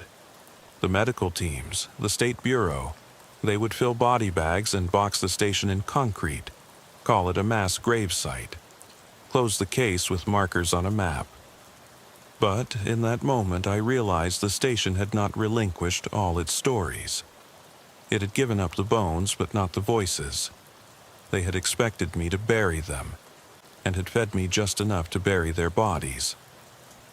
But something deeper remained. Impulses, memories, a lingering network of voices beyond physical remains. I shut off the engine and slid out, boots landing in the gravel. I walked toward the flashing lights at the station entrance, evidence in hand. But my mind was already forming a plan. There were tunnels we hadn't mapped, stories we hadn't heard, frequencies we hadn't tuned into, lives more complex than the records indicated. And a father's promise could not end with the bones. I stooped to the cracked hatch cover, feeling its edges beneath my gloved fingertips. The storm-smeared oil stain still lay nearby, ghost blue under the floodlights. The radio remained dead, except for that one forbidden transmission.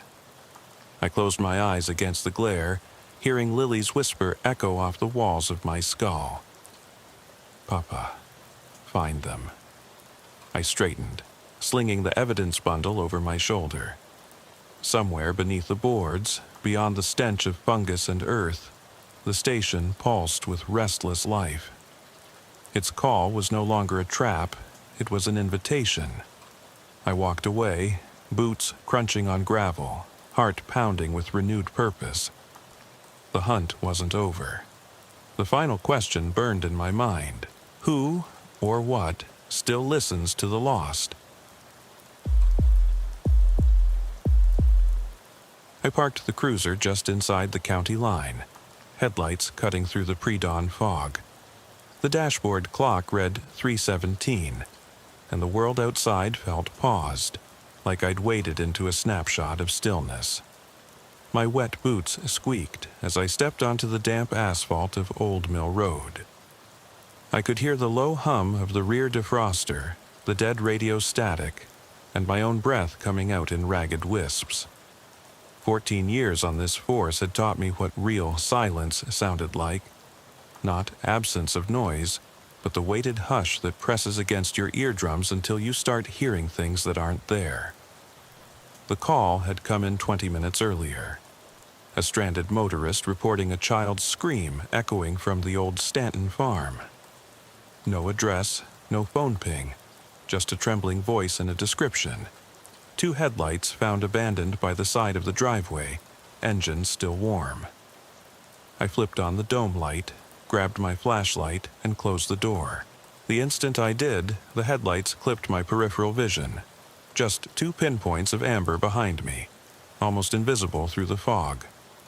I turned back. Nothing. I swallowed hard and clicked the radio mic. "Dispatch, this is Delta 4. I'm at Stanton Road." No visual on the vehicle yet, but hearing faint static on Channel 1. "Only dead air," answered. I advanced toward the fence line of what used to be the Stanton property. Porch lights had long since died, windows boarded. The gravel driveway under my boots sounded louder than any thunderstorm. Rain was starting again, each drop a tiny hammer on the brim of my hat. I swept the beam across the yard, an overturned wheelbarrow, the bleached ribs of a collapsed swing set, and beyond that, rows of crumpled corn stalks that rustled as if someone, or something, was moving through them. My pulse jumped. Halfway to the farmhouse, I found what looked like muddy tire tracks leading off the drive, heading east toward a hollow where the field dipped low. Beside them, a single muddy footprint, bare, small, like a child's sneaker. I knelt to inspect. Imprint of a 5-year-old's foot, toes splayed, heel pressed hard. My throat tightened. I clicked the mic again, but dispatch was still silent. My radio antenna faintly rattled, static, then silence. I rose and aimed my flashlight at the farmhouse. The beam landed on a single window on the second floor, where a sliver of moonlight reflected off broken glass. I could have sworn I saw movement behind it, like a silhouette drifting past the curtain. I lingered on that, my heart thundering, until a single, muffled sob cut through the hush. It was close, unnervingly close, and entirely human. I swallowed, took another breath, and called out, "Fairview PD. If you're up there, I'm your officer. Come to the window." Silence stretched. The cornstalks stirred again. I stepped forward, the flashlight beam landing on the farmhouse's front porch. The screen door was ajar, swinging slightly, as if someone had slipped out moments before. My boots left fresh scuffs on the worn wooden boards. I reached the threshold and paused, feeling the weight of every unsolved missing person call I'd ever taken. I flicked my light inside. Empty. Mud-caked footprints led from the screen door across the floorboards and out the back door, which, like the front, hung open to the night. I exhaled, knuckles whitening on the flashlight grip. I moved to the back, careful where I stepped. The beam cut across a collapsed back porch and into the edge of the cornfield. There, in the soggy dirt, was the first tangible trace. A small doll, its face streaked with mud, eyes hollow. I knelt, picking it up by its twisted arm, and the moment my fingers closed around it, something in the field snapped. A stalk bent sharply, brushing the ground, and then rose again. I shone the light toward it, nothing but shadows. Then I heard it. A child's voice, distant, so soft I thought I'd imagined it. "Help me." I froze, listening. The voice came again, a sobbing whisper that prickled the hairs on my neck. I radioed in, voice tight. "Dispatch, female juvenile voice, coordinates coming up, need immediate backup." No response. My radio crackled, then died outright. Static gone. The world went back to that weighted hush, broken only by the distant drip of rain off cornstalks and that whisper in my skull. "Help me." I snapped the doll into my coat pocket, stood straight, and stepped toward the edge of the field. My boots sank into mud. I raised my flashlight, swept it slowly across the stalks. Each beam revealed only wet green leaves, until it showed me footprints leading deeper into the corn. I exhaled, uneasy, and followed. The hush closed in around me, and I realized how thin the line was between searching for someone lost and becoming lost myself. And something in me wondered, was I following her? Or was she leading me into something I wouldn't ever come back from? The corn pressed in on me like walls of dark green steel. Each stalk rose nearly as tall as my head, leaves slick with rain that caught the beam of my flashlight and sent reflections dancing across the rows. My boots squelched in the mud, each step demanding more effort than the last. I kept expecting her to be just beyond the next stalk, as if she'd step out into the light, shivering and wide-eyed, ready to climb into my arms. Instead, all I found were more footprints, shallow depressions that ended abruptly and then resumed, as though whoever left them paused, stumbled, and then kept going. I stopped to catch my breath and felt the weight of the night settle onto my shoulders. I leaned forward, chest heaving, and listened. The only sound was the steady drip of water off the leaves above me and the distant hum of the county highway, a few hundred yards west. My radio lay dead in my coat pocket. No signal, no crackle, nothing. I tapped on the mic section reflexively, hoping for a burst of static, but got only a hollow click. It occurred to me then, in that moment of utter isolation, that backup might be following the ping of a phone, any phone. But if her battery was dead, and hers probably was, there'd be nothing to locate. I squared my shoulders, lifted the flashlight, and forced myself deeper into the stalks. The beam cut a path as narrow as the gut of a barn rat, and I caught glimpses of half-submerged, rusted farm equipment. An old tractor axle, a battered feed trough, decorations in this sinister maze. Every so often, a breeze would jostle the tops of the corn, making a low, sibilant whisper that sounded eerily like a sigh. I jerked the light toward the sound twice, convinced someone had called out, but found only a swaying tassel. As I reached what must have been the center of the field, I noticed the ground change beneath my feet. The mud turned slimy, almost oily, and each step caused ripples of dark water to slosh around my ankles. I raised the light to see a shallow depression, like a flooded footprint, so large it had to be more than human. The outline resembled a boot 15 inches long, the toe rounded and heel squared off. I crouched to inspect. The water was cold, and a chill ran up my spine that had nothing to do with the temperature. I whispered, "Jesus Christ," and backed away, leaving only one damp boot print in its place. I turned to retrace my steps, thinking I'd head back to solid ground, but the moonlight had shifted, and now every row looked identical. My flashlight's battery gauge flickered low, another worry. I clicked it off and felt along my belt for a spare, but came up empty. The only light was the phosphorescent glow of my own nerves, each hair standing on end. I considered radioing dispatch again, but I wasn't sure I could find my way back to the edge, even if I did. That's when I heard the laughter, soft, childlike, with an echoing quality as though bouncing off every stalk in the field. It was unmistakably a girl's laughter, pitched like a toy wind-up music box snapping to life.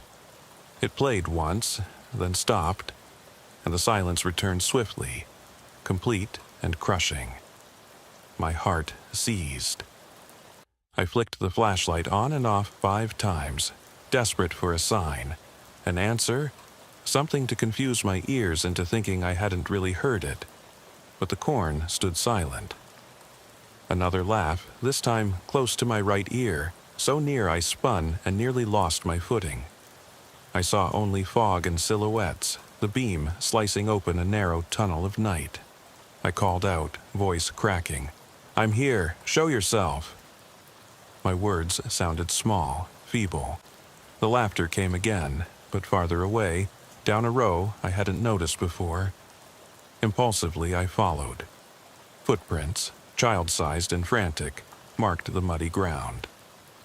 I bent to inspect one and noticed it wasn't a shoe print at all, but toes splayed in the mud, like bare feet pressed hard. Each print was closer together, as though whoever made them stumbled, slowed, then ran. My gut nodded. I brushed my gloved hand over the edge of one print and felt something solid. A small, smooth stone. I picked it up and turned it in my palm. It was cold and dense, like river rock. Why would a child be carrying stones at midnight? I stuffed the stone into my coat and pressed on, leaving the narrow tunnel of corn for a brief reach of broken fence and a dank ditch. Then the laughter disappeared. In its place was a soft scratching, like fingernails dragging against wood. My skin prickled. The beam landed on a broken board, part of a collapsed fence rail, where deep grooves sank into the timber. I crouched and traced one long scratch, layered ridges, that told of repeated motions, top to bottom, over and over, as though someone had tried to carve their way out. I stood, light trembling as I aimed it down the fence line toward a tree line just beyond the corn. There, half hidden by undergrowth, was a gaping hole in the fence, wide enough for a child to slip through. The earth beyond was undisturbed, smooth and unbroken. No footprints led on. The unspoken message echoed inside me. She wasn't here. A gust of wind rattled the fence, and the ditches around me filled with the sound of rushing water, maybe from the storm upstream. My flashlight flickered again, its beam stuttering in and out. I raised it to the trees and saw a flash of white drifting between the trunks. My flashlight caught the edge of a dress or nightgown, pale in the gloom. I hesitated, heart thudding so hard I could feel it behind my eyes. Then the white shape vanished, swallowed by shadows. I swallowed past the lump in my throat and stepped toward the trees. Each step felt heavier, as though the field itself was resisting me. When I reached the fence hole, I pressed my face to the rough wood and peered into the darkness. Branches overhead tangled like bones against the wet sky, and the ground was slick with fallen leaves. The beam danced across nothing, until it found a single shoe, half buried in mud, its laces undone. Cold dread washed over me. The shoe was the twin of the sneaker I'd found on the porch. Same scuff mark at the toe, same small size. I glanced back toward the corn. The rows seemed to lean in, pressing me toward the woods. I slammed my flashlight into my hand and whispered to myself, "Stay calm. Breathe." As I knelt to retrieve the shoe, laughter drifted through the trees again, this time far off, layered over with a child's sob. I aimed the beam in every direction, but saw nothing. The laughter faded, leaving only the oppressive dark. I zipped the shoe into my coat and pressed fingers against my forehead, tasting metal and mud on my tongue. I turned back to the corn, intending to mark this spot and come back with daylight and backup, but found only the fence hole open behind me. The world I'd just traversed, the endless rows, the footprints, the flooded depression, was gone. In its place was an unbroken fence and a field that stretched into inky blackness. I shone the light into the void, heart pounding, and realized I wasn't sure where I was anymore. A single raindrop fell onto the flashlight lens, splintering the beam. I heard a faint shuffle. There, where the field should have been, my breath caught. I held perfectly still, listening as the sound turned into a single footstep in the soft earth. Something was moving toward me. I raised the light, aiming squarely into the darkness. And then everything went black. I came to, with my back against a rough cedar trunk, flashlight wet against my palm, the world still spinning. Mud crusted the soles of my boots, and the smell of damp earth filled my nostrils. My pulse throbbed in my temples like a warning drum. For a heartbeat, I thought I'd blacked out entirely, but the faint rustle of leaves overhead kept me tethered to consciousness. I pushed off the tree and staggered forward, breath ragged, the beam of my flashlight wavering as it cut through the inky underbrush.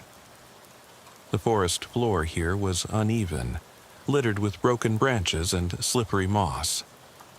Each step I took had to be measured, lest I twist an ankle in this God-forsaken place. I glanced behind me, nothing but shifting shadows, then aimed the light ahead, hoping to pick out familiar landmarks. The twisted metal frame of an old windmill lay half buried in a shallow gully, its blades snapped off, teeth of rusted metal pointing skyward like broken fingers. That wasn't here when I went after the shoe, or maybe I dreamed it in the heat of the swarm of fear. My legs burned, but I forced myself onward, trying to piece together what had happened. My radio lay on the ground, face down, antenna bent. I scooped it up and turned it over, flicking the switch. A momentary spark of static surged through the speaker, then silence. The display read, "No signal." I jammed it into my jacket pocket, cursed under my breath, and flicked the beam to my feet. More footprints, both bare impressions and boot treads, leading away from the windmill toward a small clearing. I swallowed, telling myself this was progress, a trail to follow, instead of just wandering. The clearing was ringed by trees whose trunks had been scorched, blackened from some long-ago fire. Amid the burnt stumps lay fragments of glass. Some shards gleamed under the flashlight like dewdrops. I stepped carefully over them, noticing each shard lay collected in neat little piles, as if someone, or something, had sorted them by size and shape. Gooseflesh rose on my arms. An abandoned glass jar lay at the center of the clearing, its lid off and nearby, the glass smeared on one side with a brownish residue. I knelt, shining the light inside. Nothing but a few dead leaves and a single, small bone fragment, bleached near white. My stomach turned. I pressed my fingers against the rim of the jar and a spray of static erupted in my ears, though my radio hadn't even been on. I staggered back, hand flying to my head, and the world tilted again. For a moment I swore I heard scratching, from beneath the ground, like something clawing up through the earth. I sank to my knees, tracing the edge of the depression around the jar. My flashlight flickered, and I heard it again, slow, deliberate, as though nails raked the underside of the soil. I froze, the rain-slick air suddenly feeling thick, alive with something unsaid. I swallowed and forced myself to stand, tucking the jar under my arm. Each breath felt like dragging air through a wet towel. I followed the trail of footprints out of the clearing, which led uphill and out of the charred circle. At the crest, the trees opened to reveal an old service road, gravel pocked with puddles that reflected the moon's pale glow. I paused, scanning left and right. To the left, the road disappeared into more trees. To the right, it curved toward a dark silhouette that could have been a building or a large outcropping of rock. I raised my flashlight at it, the ancient facade of a one-room schoolhouse, its windows boarded, paint peeling. A single board was loose, jutting at a crooked angle. My heart hammered. I approached slowly, boots crunching on gravel. Each step felt like climbing deeper into a dream I'd never escape. I crouched and pried at the loose board. Splinters tore at my gloves until the space was wide enough for a hand. I reached inside and touched cool wood before finding a latch. With a sharp tug, the board swung inward. Inside was darkness so complete the beam of my flashlight vanished instantly. I flicked the dome light on my cruiser remote. Nothing. No reaction. Just the clip-clack of my heart. I took a deep breath and ducked inside. The air was stale and musty, as though no living thing had breathed here in decades. My flashlight sliced through at last, illuminating a single row of rusted desks, their old carved initials just visible. MJ, RC, and one nearly rubbed away but still legible, SL. At the front, the chalkboard was speckled with illegible marks, faded chalk lines that resembled crisscrossed tally marks rather than letters. I scanned the room, noticing the floorboards bowed in the middle, like they'd been walked on in a frenzy. I stepped further in, boots echoing on the warped boards, my breath loud in my ears. A sudden gust rattled the door I'd come through, making me snap my beam to the frame, only to find it latched solid. The wind was outside, not in here. I strained to hear, nothing but the distant drip of rain. Then came the whisper, soft, deliberate, like someone inching a foot across the floor behind me. My flashlight ricocheted off a desk, casting long, wavering shadows. I turned slowly, heart pounding, expecting to see a child standing there. Instead, the room was empty. I exhaled slowly, forcing my racing heart to settle. I dusted off my gloves, wiped at the lens of my flashlight, and moved toward the chalkboard. The chalk dust hung in the air, disturbed by my approach. I ran my finger across one streak of chalk. Tally marks, 5 grouped, then another 5, and so on, as though someone had been marking days. Beneath those, I spotted a curved smudge, the faint outline of a child's handprint. I pressed closer, breath catching as the wood beneath the chalk felt damp. Then the tally mark shifted. No, my eyes were tricking me. I blinked and they stayed. A soft thump sounded behind me, like a book dropped at the back of the room. My flashlight beam snapped to the source. A single textbook lay open on the floor, pages spread wide, though no breeze stirred them. I bent to pick it up, noticing the title faintly printed on the cover. Lessons in Civics. I flipped it over, nothing but blank pages inside. My breath caught, every instinct screamed to leave. I stood, light sweeping the room one last time. The whisper came again, clearer this time, a small voice saying, "I'm here." The words echoed around me, softly, but there was no child. Just the chalkboard, the desks, and my reflection in the window panes.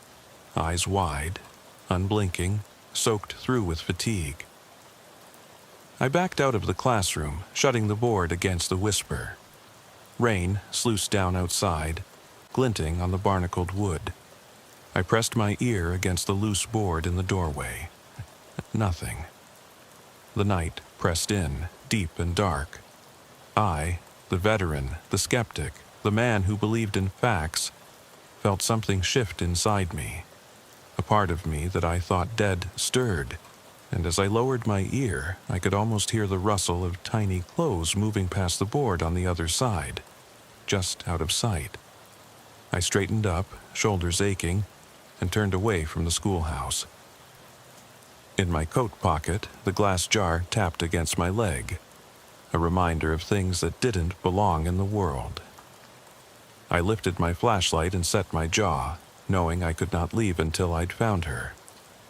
And somewhere in the forest, beyond the corn and the charred clearing in this abandoned classroom, I felt the soft tread of small feet watching me. Without a second thought, I plunged back into the night, wondering which boundary I'd cross this time, and whether crossing it would ever let me come back. The forest closed in behind me, branches snagging my coat as I stumbled down a narrowing game trail. Rain drummed on the canopy above, each drop a staccato beat that echoed through the trunks. My flashlight beam carved a tunnel of weak light, revealing gnarled roots twisting like veins across the path. Every footfall was tentative, the ground shifting beneath my boots as mud and leaf litter conspired to send me sprawling. I pressed forward, the wind-driven rain sliding down the collar of my jacket and pooling at my neck. The jar in my pocket rattled with each step, its presence a constant weight against my thigh. I thought of the bone fragment inside, the whispers and static that seemed to pulse around it. Somewhere ahead, I could almost hear her breath, ragged and small. A sudden snap to my right, like a twig broken underfoot, made me spin, heart soaring. The beam swept over a mossy rock, then caught the flash of a pale sleeve disappearing into the shadows. "Hey!" I called, voice hoarse. No reply, only the drip of rain and the low hum of my pounding blood. I followed the movement, pushing through hanging vines until I burst into a small clearing. At its center stood a rusted water trough, half full of murky rainwater.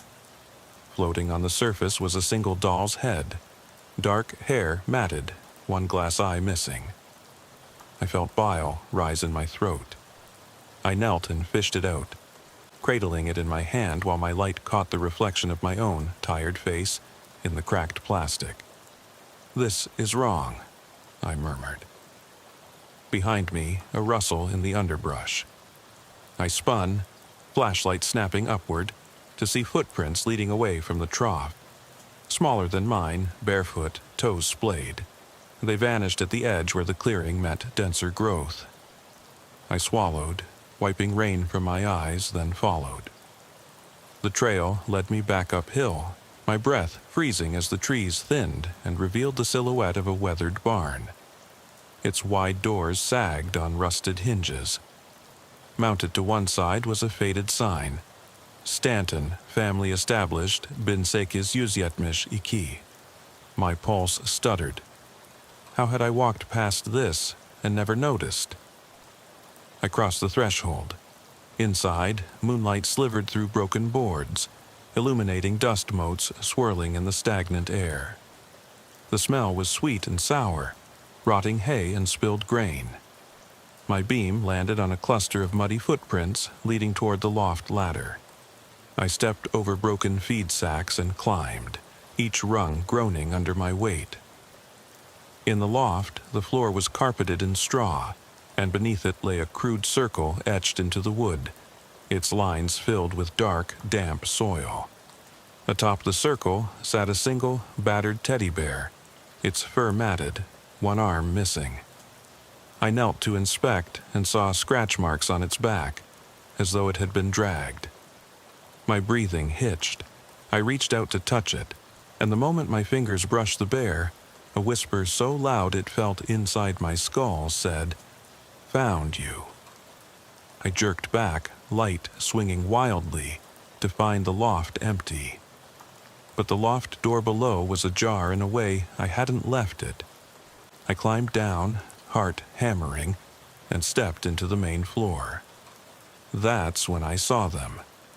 Dozens of small stones laid out on the rafters in a spiral pattern, each one identical to the river rock I'd pocketed earlier.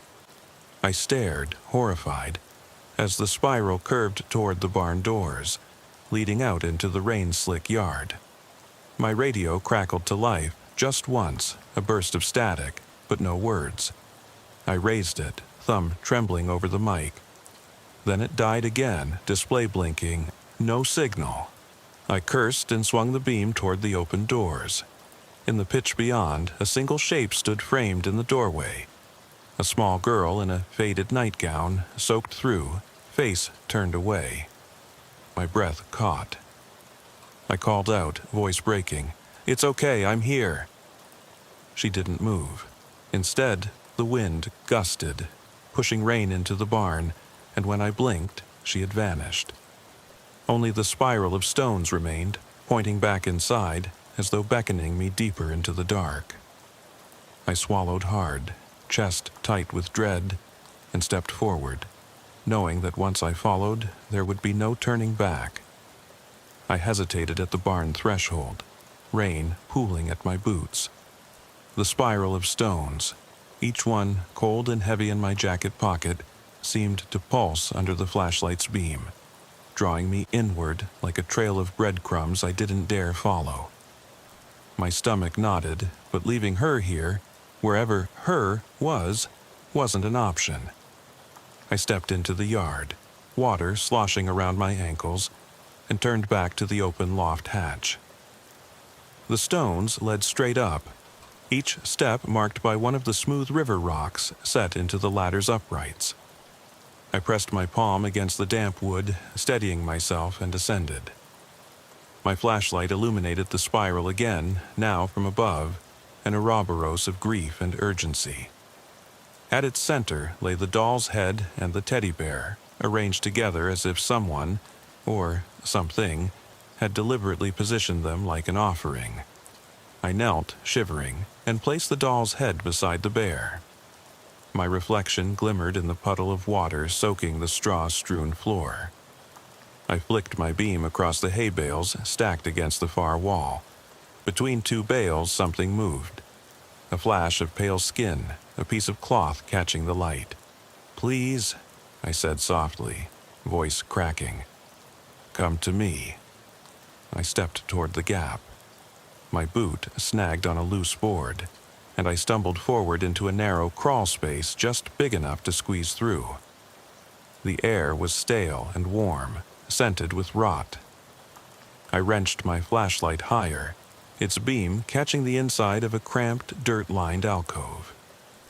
There, crouched in the corner, was the little girl, her back to me, shoulders shaking in silent sobs. "Hey," I said, voice low, careful not to startle her. "It's okay, you're safe now." She didn't turn. I crouched and laid one heavy hand on the wooden beam beside her. The beam was splintered, etched with scratch marks that dug deep into the grain, mirroring the ones in the church and the fence. I swallowed. She spun around then, sliding out of the alcove on her knees, face ghost white beneath tangled hair. Her eyes, one a glossy black void, the other the cracked glass of the doll's socket, stared at me. Panic ripped through me. I stumbled back out of the narrow space, flashlight beam bouncing wildly, illuminating straw and stone in the trembling shape of a child. "She's not real," I whispered to myself, voice trembling. "You're seeing things." But the child rose, silent, stepping into the loft. Each movement was small, careful, deliberate, too precise for flesh and bone. I raised my flashlight, heart pounding so loud I thought she'd hear it and vanish. Instead, she stopped 3 feet away and cocked her head, like a doll being wound for the first time. "Why are you here?" I asked, voice ragged. She didn't answer. Instead, she reached a small hand toward me, pale, thin, almost translucent. I stared, stunned. Panic and pity warred inside me. My training told me to retreat, to radio for backup. My gut said I couldn't leave her here, not like this. A soft sob rose from behind me. I spun. Another shape crawled out of the alcove. A second child, identical nightgown, hair plastered to pale skin, eyes the same mismatched orbs of darkness and glass. My breath caught in my throat. 2 of them. They stepped together into the flashlight's beam. Each held one of the stones I'd collected. One the jar's lid, the other a chipped fragment of bone. They raised them slowly, almost solemn, as if presenting me with an ultimatum. I swallowed, voice barely a whisper. "What do you want?" No answer. They turned, drifting toward the loft's open hatch, stones dripping mud onto the straw. Behind them, the spiral of stones on the loft floor began to glow faintly in the dim light, as if charged by some unseen current. The girls climbed the ladder, identical movements wobbling at the top before stepping onto the barn's rafters. They paused, looking down at me, and in unison dropped their stones into the spiral's center.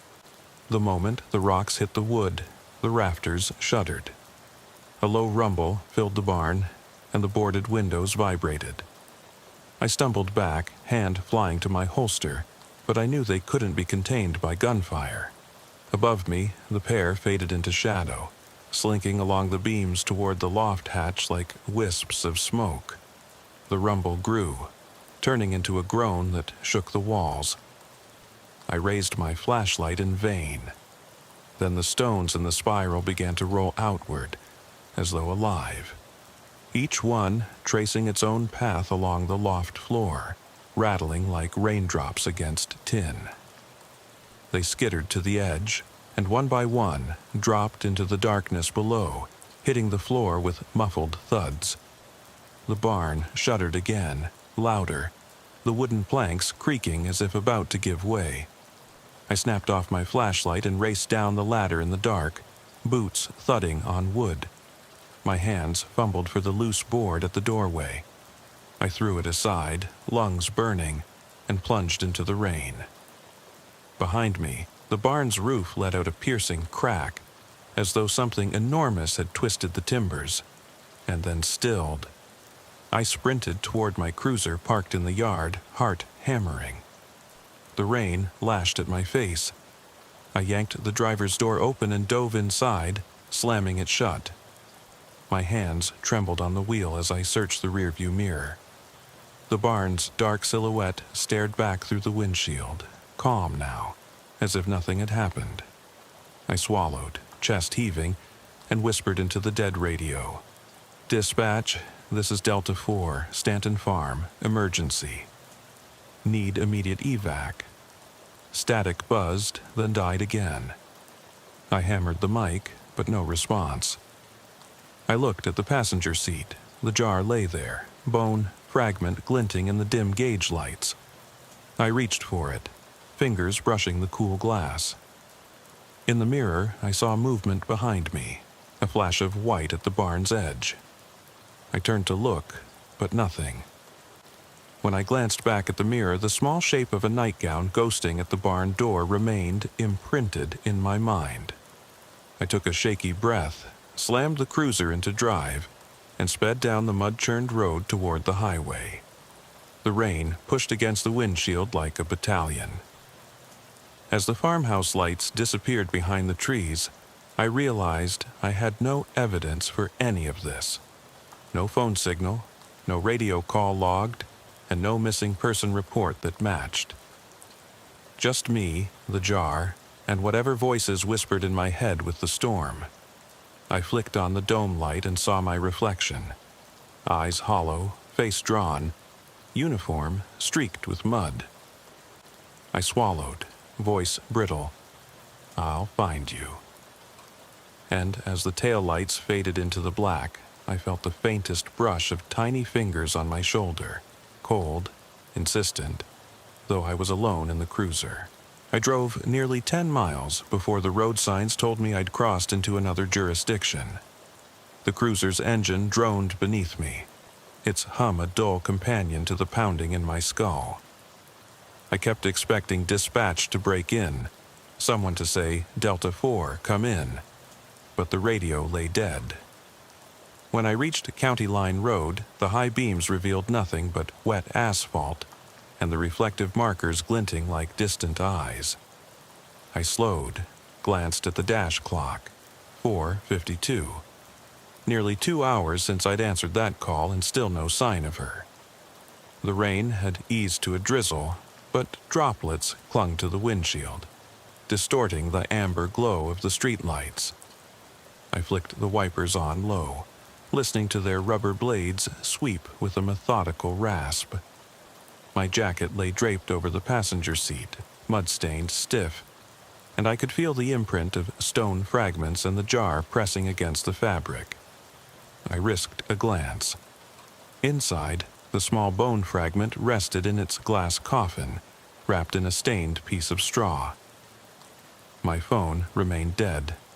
I fumbled to plug in the charger, but the cigarette lighter sparked and died instead. I leaned back in the seat, closed my eyes for a moment. The barn loomed in my mind, the towering rafters shaking, the children's stones rolling into the dark, the voices promising, "Found you." It felt like a taunt, as though the night itself was alive with a slowly unfolding design I couldn't comprehend.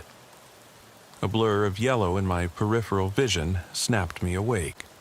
The familiar sign of the Fairview Police Department station, squat and fluorescent lit, looming beside a deserted parking lot. I coasted in, tires singing on the wet pavement, and killed the engine. The rain had stopped entirely by the time I stepped under the flickering canopy, the air dank and cold. The station doors slid open with a hiss, and I entered the carpeted lobby, the smell of coffee and fluorescent light overwhelming against my damp clothes. Behind the front desk, Officer Ramirez looked up from her paperwork, a stack of reports on missing persons, open cases, and mundane citations. Her expression shifted from sleepy to alert when she saw the state I was in. Delta 4? Jesus, what happened to you? I set the jar and my flashlight on the counter, mud splattering across the laminate. Stanton Farm, I muttered. It's not... She cut me off with a quick hand gesture. Let's get you cleaned up. Lieutenant's office, now. I followed her down the corridor, boots echoing on linoleum tiles. Ramirez led me into the lieutenant's small, windowless office, the air thick with stale cigarette smoke and the faint hum of the HVAC. Lieutenant Carter looked up from his laptop, balding, heavy-lidded, someone who believed more in paperwork than ghost stories. He closed the screen. Delta 4, you radioed in, any backup? I shook my head, heart pounding. Radio's dead, no ping, no call.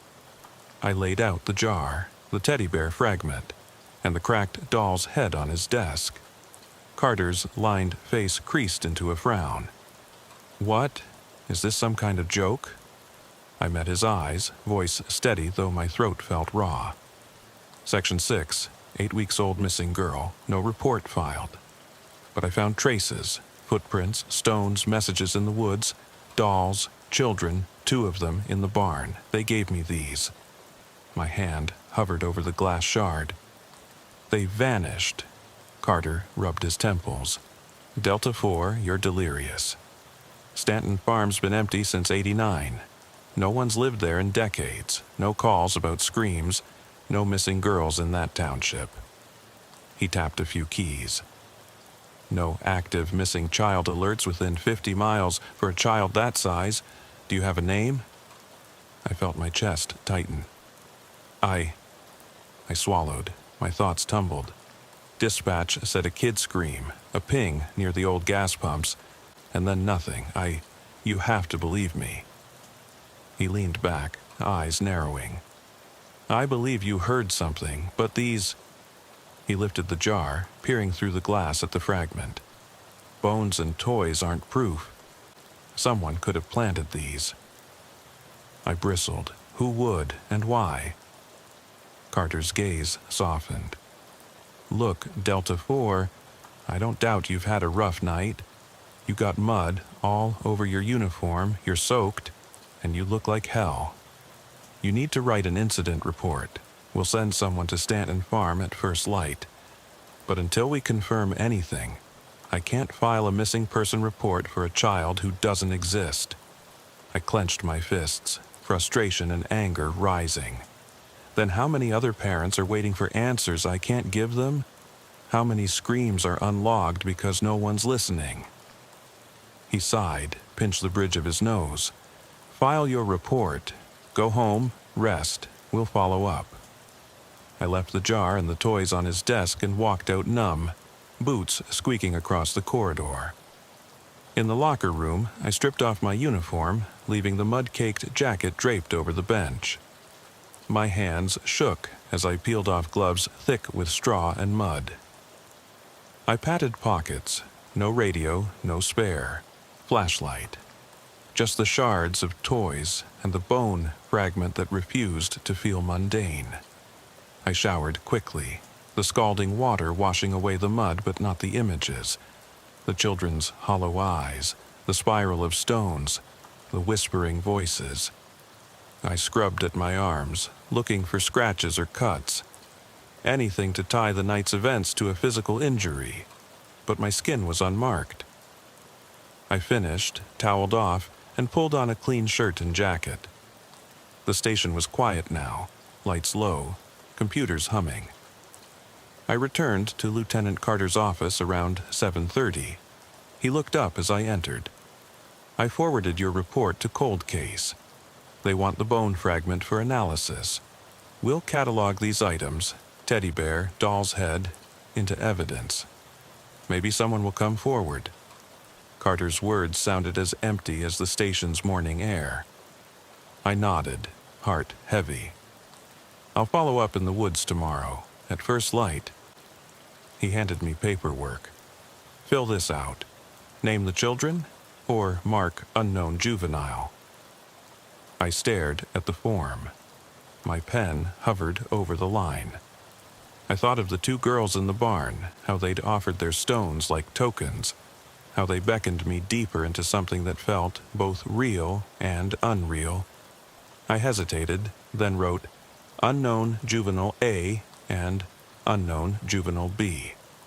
Outside the station, the sky had lightened to slate gray. The rain had cleared, but a lingering mist clung to the trees. I walked to my cruiser, keys jangling in my pocket. The jar lay quiet on the passenger seat, bone fragment glinting in the dawn. A single raindrop slid down the glass, tracing a faint path across the surface. I paused, hand on the door handle. I thought about what Carter said. Stanton Farm empty since '89. No record of missing girls. Yet 3 sets of footprints, bare feet in mud, and 2 vanished children in a barn. I wondered if I'd imagined it all, if exhaustion and guilt had birthed these illusions. But I still had the jar, the doll's head, the bear's arm, and the echo of soft voices whispering in my skull. I slid in, started the engine, and drove back toward the farm.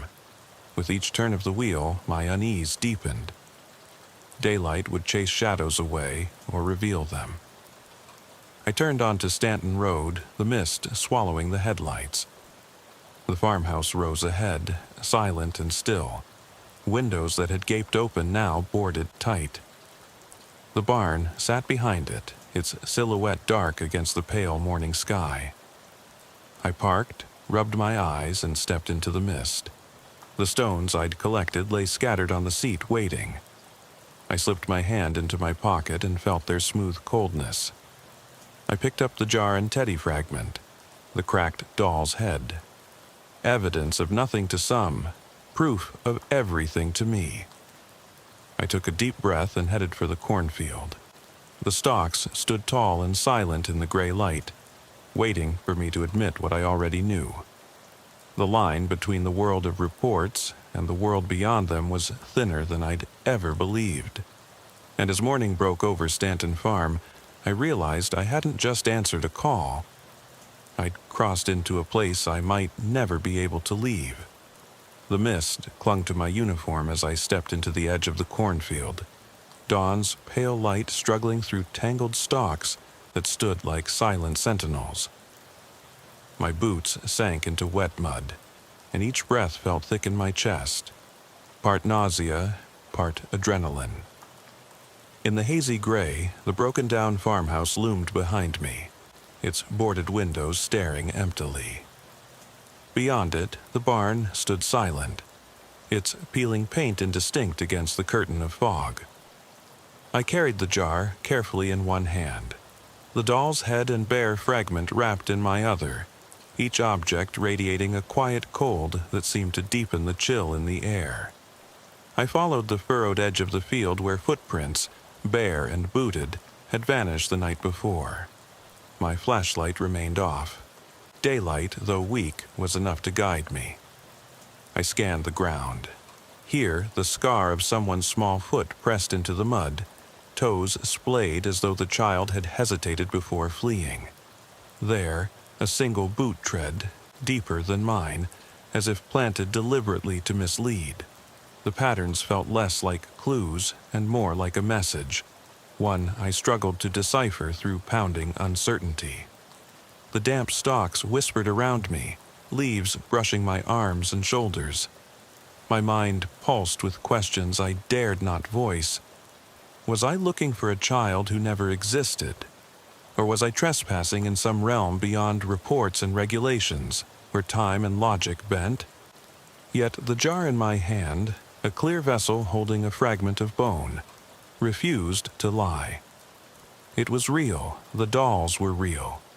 The footprints, the spiral of stones, the tally marks and scratches, they were real.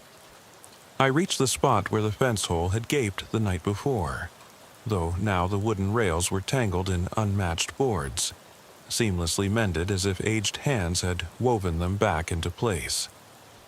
No gap, no traces of splintered wood. My breath caught. I knelt, fingertips brushing the fence's smooth surface. Not a single splinter, not a sign of a hole. The mud at its base looked undisturbed. Yet I remembered crawling through it, the cold wood biting my gloves. I looked over my shoulder. The farmhouse roof was gone. No barn. Only the field stretched back into a void of fog. My heart seized. I rose on unsteady legs, realizing the world I recalled was dissolving around me, reshaping itself. The stone spiral in the barn loft. Did that exist? Or had it been smoke and memory? A tremor of fear twisted in my gut. I retraced my steps toward the farmhouse. As I emerged from between the rows, I saw the front porch. Railings charred black. Swings missing. Door sealed shut by gleaming new boards. I approached, flashlight in hand now, tapping the wood. It rang hollow. Inside, I imagined the layout I'd breached. Living room, kitchen, back door. But the boards were solid. No door to pry, no open window, no sign that anyone or anything had been here. Only the jars and toys in my cruiser waiting. My radio crackled. I jerked, heart leaping. Delta 4? The voice was distant, tinny. Dispatch. Relief washed over me. Dispatch, this is Delta 4. I'm at Stanton Farm. Negative on any finds, Delta 4. We checked. The property's abandoned. No family on file. No reports. You sure of your location? Yes, I said, voice tight. Coordinates match the old township map. Roger, stand by for squad to verify. ETA 10 minutes. I exhaled slowly. Backup was coming. Clarity, if only for a moment. I shelved the jar and toys back into my coat pockets, slinging the flashlight across my shoulder. I turned to survey the field one last time. Stalks bowed with dew, each leaf shimmering. The mist hovered low, and in its depths I thought I saw a flicker. White fabric drifting between the rows. I spun, slow, flashlight sweeping. Nothing. Moments later, the distant thrum of tires on gravel reached my ears. I pressed my back to the farmhouse boards, listening.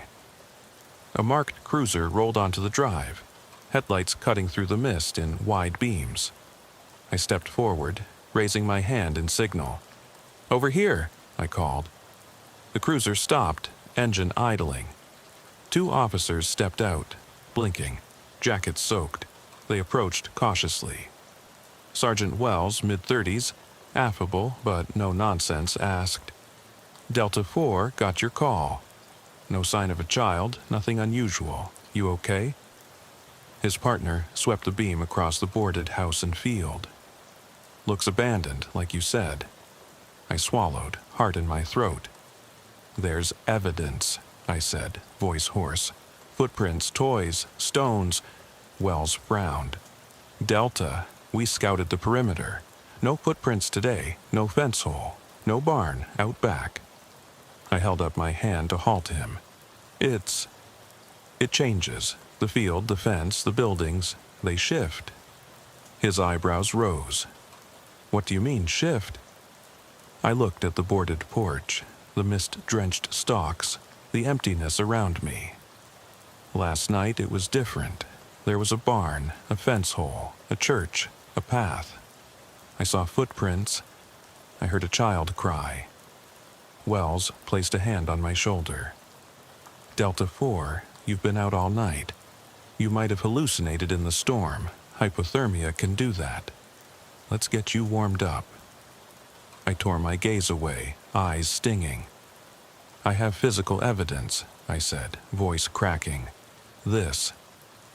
I reached into my pocket and pulled out one of the smooth river rocks, turning it in my palm. Wells looked at it, confusion and concern warring on his face. That?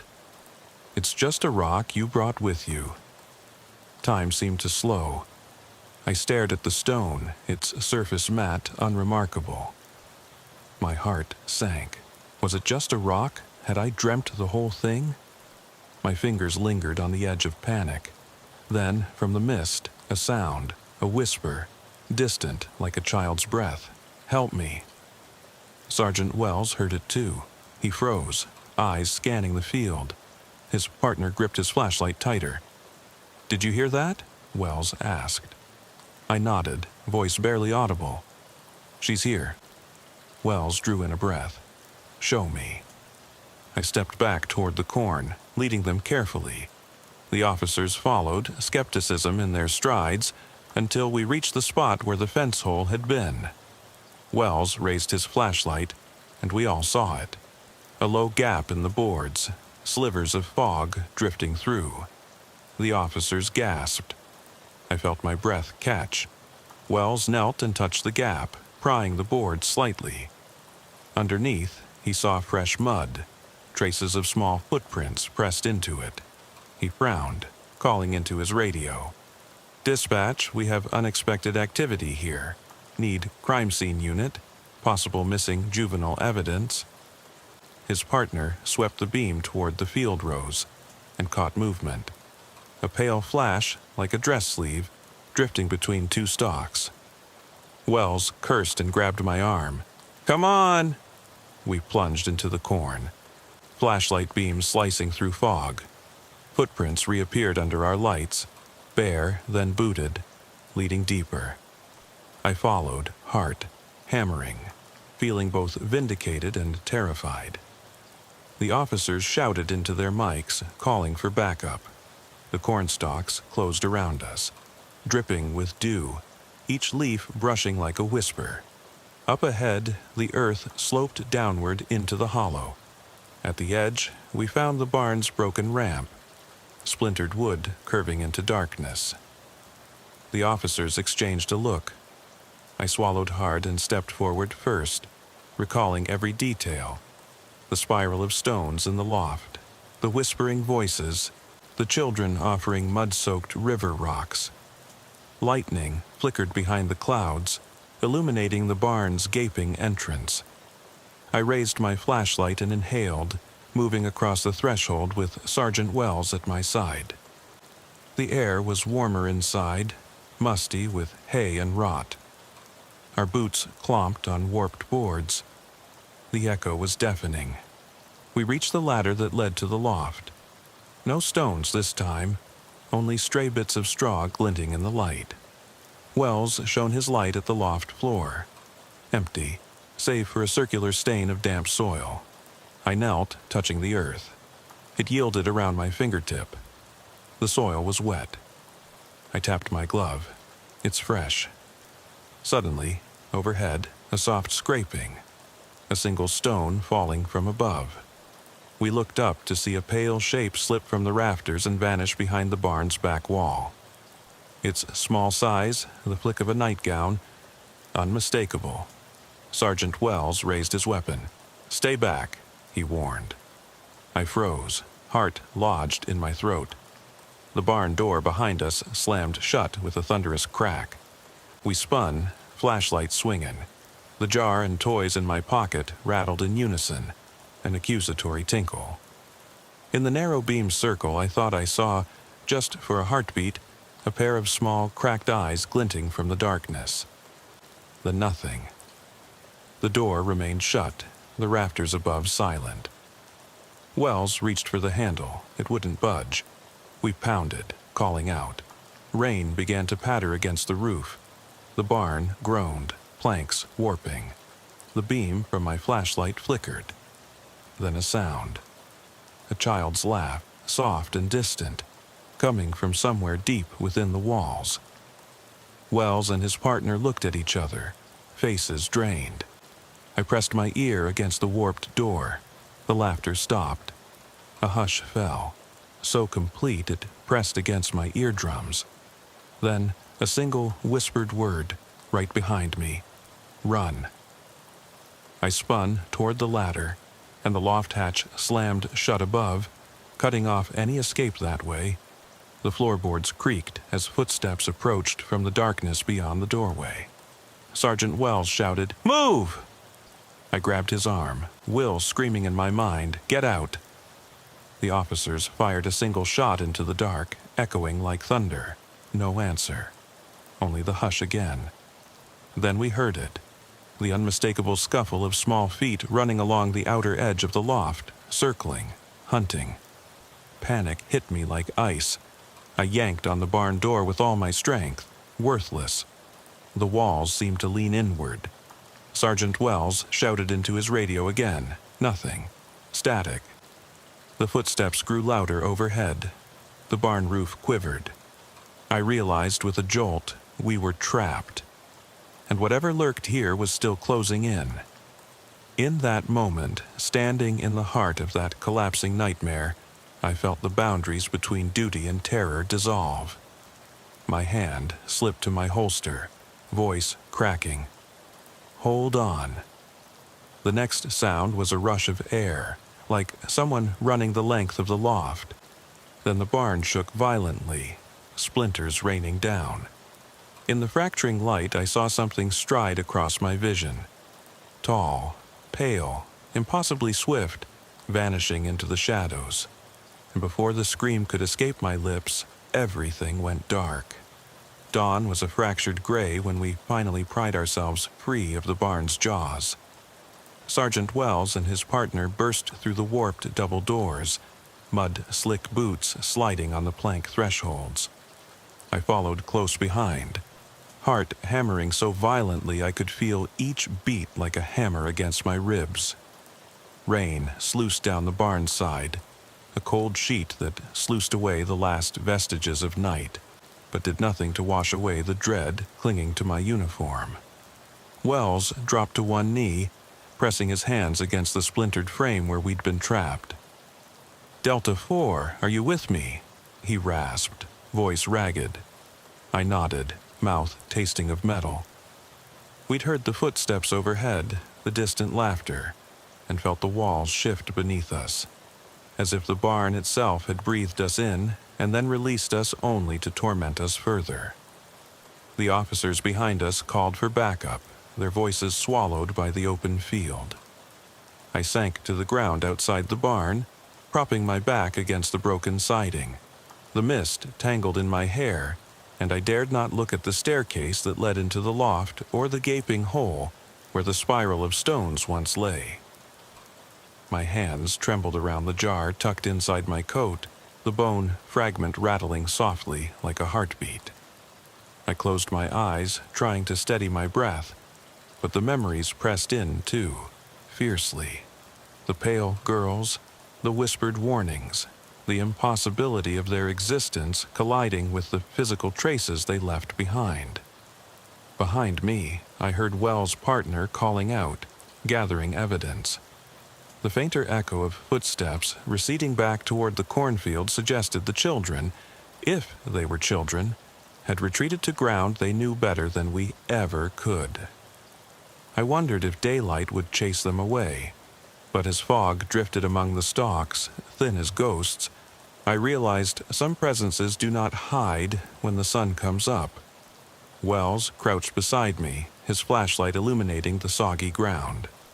He held up a single muddy footprint, the size and shape identical to the barefoot prints I'd traced weeks earlier.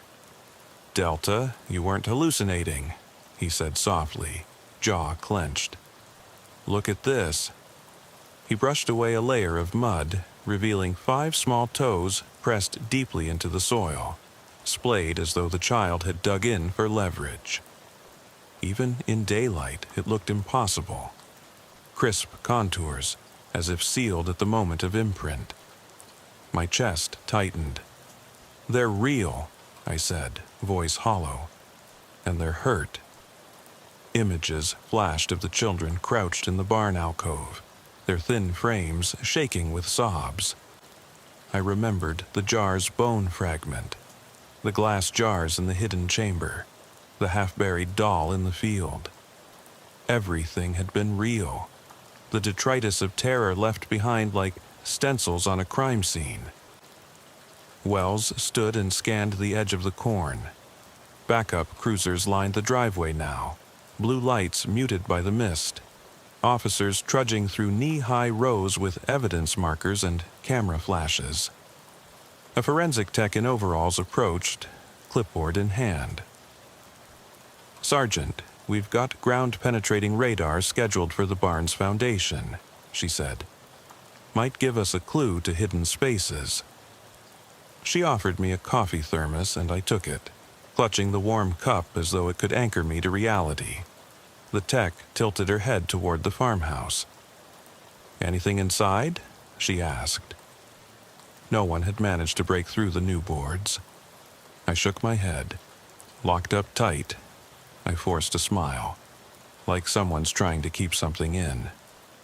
The tech exchanged a look with Wells, then went back to setting stakes around the barn's perimeter. I sipped the coffee, bitter and lukewarm, watching steam rise into the damp air. The footprints ended at the hollow's edge. Beyond that, the field looked ordinary, rows of corn marching away into fog. There was no church in sight, no fence hole, no other structures. Only the farmhouse, the barn, and miles of empty field. Wells joined me, scanning the mist. "Assuming we find no bodies or living missing children, how do we make sense of it?" he asked. His voice was low, clipped. He'd seen me write unknown juvenile A/B on the report. Now, under daylight scrutiny, the labels felt inadequate. I thought of the whispered run, the children who appeared and vanished like phantoms but left undeniable traces. I set down the coffee and placed both hands on Wells's shoulder. "We document everything. We seal the barn off, but we follow every footprint, every scrap of evidence, because whether they're real or not, they're out there, and someone, somewhere, might be trying to help them." He nodded, jaw working. "You think care enough to break in at night for them." He offered me a rare look of solidarity. "Let's get to work." We rose, and I returned the jar and toys to the evidence technician. Each piece was tagged, bagged, and logged. The bone fragment, the doll's head, the teddy bear's arm, and a collection of stones. With trembling hands, I labeled each entry, wondering if the chain of custody could ever preserve what I feared might dissolve again, like memories or nightmares at dawn. By mid-morning, the barn and farmhouse were cordoned off with crime scene tape. Officers in hazmat suits combed the loft with metal detectors. I watched through the loft window, spotting the rippled floorboards where the spiral had been. The techs scanned each plank, detected no anomalies beyond residual soil. It was as if that room refused to hold its secrets under the sun. Toward noon, a drone circled above, cameras capturing thermal images. I peered into the live feed on a tablet. The barn's interior glowed uniformly cool, except for one corner near the ladder, where a faint warm spot flickered, barely distinguishable from the surrounding wood. I pointed it out. "Look there." The tech zoomed in, her brow furrowed, but the spot vanished when the drone shifted angle, as if something clung to the wall and phased from the sensors. My legs ached from standing. I leaned against the barn siding, sun finally burning off the mist into a drained sky. I thought of every missing person report I'd handled in my career, cases that went cold when evidence dried up, when leads evaporated like morning dew. Here, evidence refused to stay fixed, morphing under scrutiny, hiding in plain sight. Above me, the wind stirred the barn's tin roof. A single cornstalk at the field's edge bent as though someone brushed past it. I snapped my head around, nothing. A prickle at the back of my neck, like fingertips along the base of my skull. The children, the stones, waiting in the darkness. What had they wanted from me? I closed my eyes against the brightness, letting memories flicker in the cracked synapses of my mind. Whispers in the barn, footprints in the mud, the doll's cracked eye reflecting, what? Fear? Mercy? An unanswered question. A commotion broke my thoughts. Forensic techs calling Wells over to the silo foundation. They found a patch of disturbed earth beneath the floorboard, scrapings of human hair, threads of fabric, and a small toy shoe, 2 years old at least, caked in years of mud. Wells called me over. He held the shoe gingerly, as though it were a bomb. The partner pressed his flashlight against the sole. Scant fragments of a child's toe bone embedded in the tread. The room fell silent.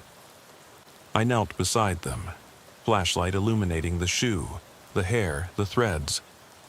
The fragments were consistent with the jar's bone, same density, same bleached white. My breath rattled in my chest. It was real, not a hallucination. A child, maybe more, had been here. My mind raced through tragedies, abduction, cult rituals, medical malpractice. Something sinister had unfolded beneath Stanton Farm's quiet facade. Something that ate at the conscience of law enforcement, hidden behind decades of neglect. I stood, knees cracking, and faced Wells. "We're not done," I said. He nodded fiercely. "Number?" "We're just getting started." He tapped his radio. "Secure the scene." "We're excavating. All hands on deck." I turned back to the sunflower field, now starkly lit by midday sun. The corn, once a suffocating prison at night, stood aloof and silent, hiding its secrets behind green walls. I could almost feel the two girls watching me from between the stalks, voiceless and waiting. A sudden chill swept across the field, improbably cold in the afternoon heat. I shivered, hand drifting to the jar concealed beneath my coat. Inside, the bone fragment rattled, a shard of truth I couldn't ignore. As excavators moved in to sift the soil beneath the floor, I closed my eyes and listened. No laughter snaked through the air, no soft "help me." Just the hum of machinery and the distant bird calls disturbed by human intrusion. But in that silence, I heard the echo of their final lullaby, fragile, pleading, fading into the sunlight. I opened my eyes, determination solidifying like concrete.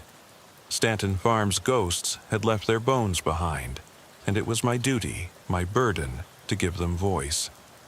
I squared my shoulders, turned to Wells and whispered, "Let's find them." In that moment, the boundary between shadow and daylight blurred. The investigation had become more than a case file. It was an unraveling of something human and broken. And as I stepped toward the barn's yawning doorway once more, I carried with me the knowledge that these children's stories and their bodies would not remain lost, behind the board, waiting for someone to come. The excavation began at first light, the barn's cracked foundation giving way to shovels and trowels, sifting through decades of undisturbed earth. I stayed at the perimeter, clutching the jar's lid in one hand and the crushed teddy bear arm in the other. Around me, forensic techs in dust masks and gloves pried loose, rotted floorboards, revealing a shallow hollow beneath. Dark soil packed tight, as if pressed down by countless footsteps. Their radios crackled with updates on hair samples and fibers, but their voices felt distant, muted by the weight of what lay beneath the surface. Lieutenant Carter arrived, gray suit and polished shoes incongruous in the muddy field. He strode to my side, eyes tracing the newly exposed cavity. "Delta 4, he began, voice low. "I didn't believe it." He bit his lip, glancing at the team uncovering fragments of a child-sized shoe, matching the one I'd carried in. "This changes everything." I nodded, jaw clenched. "They were here," I said. "I told you they were real." Carter closed his eyes as if to clear the memory of stubborn doubt. "We'll get them home," he promised, though I could see his uncertainty waver. Behind him, shovels peeled back layers of compacted earth, uncovering small artifacts: a twisted hair ribbon, ceramic shards painted with childish letters, and finally the brittle bones of two small bodies curled in fetal positions, long since bleached by time. The techs worked in hushed precision, carefully lifting each fragment, placing them in numbered trays. I knelt beside them, hands trembling as I watched the bones emerge. Fragile as bird bones, each piece a testament to a life lost. I closed my eyes and felt the echo of midnight laughter, the hush of the barn's loft, the whispered warnings. "Run. Help me. Found you." Every memory converged into a singular ache, a merging of past and present. These children, whoever they had been, had haunted Stanton Farm for generations, their fates sealed by human hands that had buried their remains beneath the splintered floor. I could almost hear the echo of their tiny voices, pleading to be found. Carter crouched beside me, placing a gloved hand on my shoulder. "We'll identify them," he said gently. "Genealogy, county records, we'll piece together their names." I swallowed, heart pounding. No one ever reported them missing. They died here, and we never knew. My voice broke. Carter nodded, eyes wet. "This ends tonight," he vowed. "We'll give them names, a funeral, closure." I exhaled, a flood of relief and sorrow. At least they would be reclaimed from oblivion.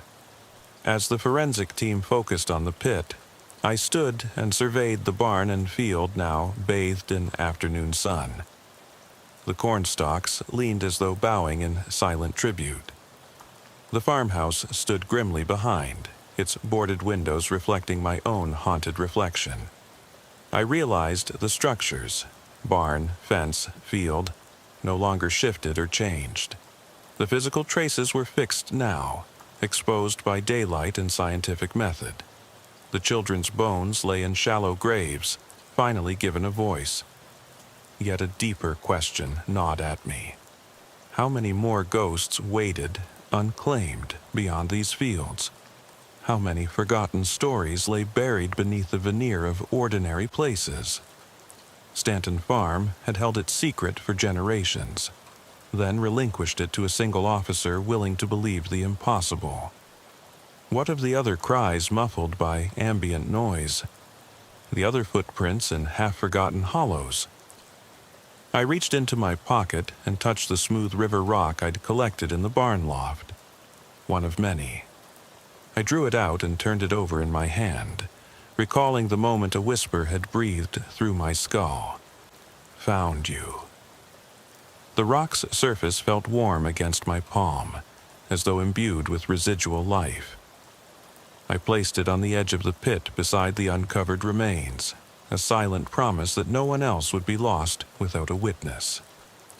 The team finished labeling and photographing each bone fragment. The medical examiner arrived, taking custody and offering quiet thanks. As they closed the pit, covering the remains with fresh soil, I felt a measure of peace settle over the field. A fragile peace born from acknowledgement. Stanton Farm would no longer be haunted by children's footsteps echoing in the dark. Carter approached, removing his hat, eyes clouded. "You did good," he said, voice hushed. "You kept searching when no one else would." I nodded, head bowed, grief and relief entwined in my chest. "I heard them," I replied. "I couldn't stop myself." He laid a hand on my back. Neither could any of us.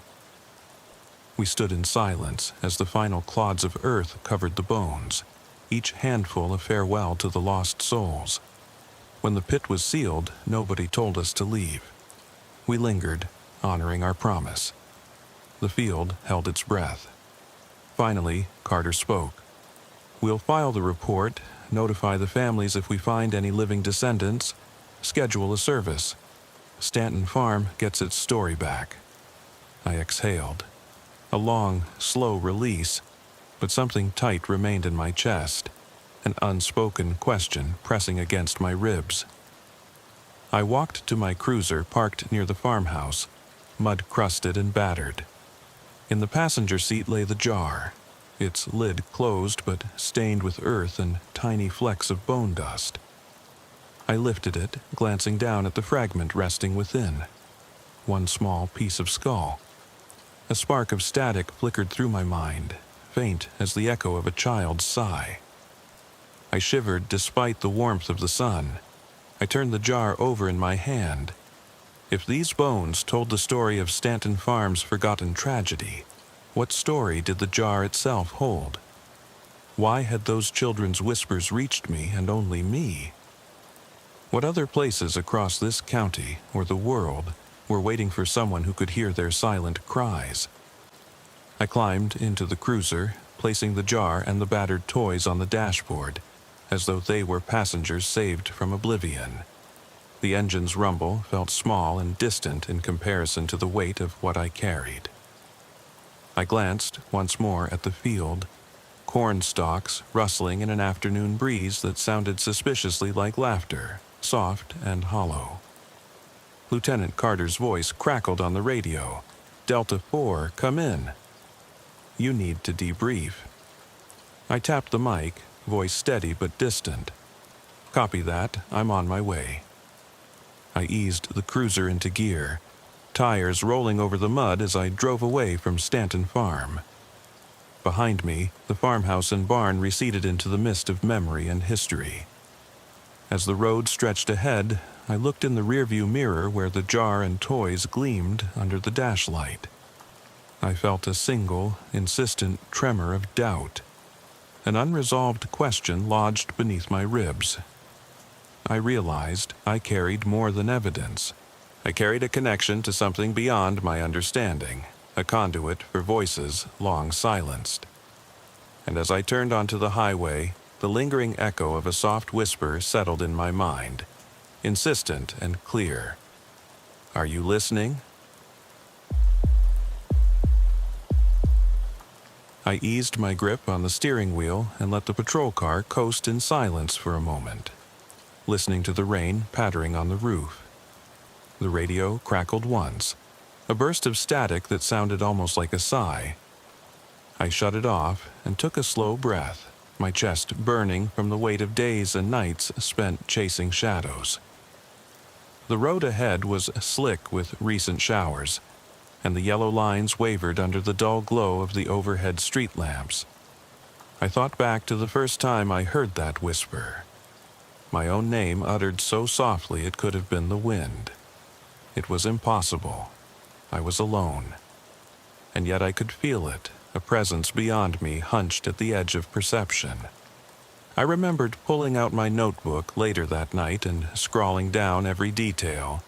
The hour, 2:52 a.m., the exact spot where I stopped the car, the sensation of gooseflesh crawling across my arms. I'd driven the length of Millstone Avenue twice after that, checking every vacant lot, every unlit driveway. Nothing. No footprints, no sign of tire tracks or footprints, just emptiness. I kept hearing that faint rasp again and again. Daniels, as if someone was testing the echo of my name. In my rearview mirror, I thought I saw headlights, but when I threw on the dome light, nothing but mud-splattered asphalt stared back at me. It wasn't the first odd call I'd taken that week. 3 nights earlier, at 11:08 p.m., I'd been dispatched to investigate a suspicious unlocked car on the edge of town. A black sedan, hood cold to the touch, idling in a deserted church parking lot. The engine was off, but the headlights were on. I checked the doors, unlocked. The radio inside was still tuned to the local country station, but the volume knob was turned down so low I could barely hear the guitar picking in the background. I stepped back and shone my flashlight in through the windshield. A single Polaroid photo lay face up on the passenger seat. A little girl, no older than 6, stood in front of a carnival ride, her expression frozen in mid-laugh. Scrawled on the white border was my badge number. I froze, half expecting the driver to slam the door and peel away. Instead, the world remained still. I pocketed the photo, radioed in the license plate. No hits. When tow arrived an hour later, the car disappeared from the lot, no tow truck ever showing. Dispatch logged it as vehicle moved prior to tow, and that was that. By the third call, I was already running on fumes. I started leaving early night logs in my voicemail for my partner, Torres.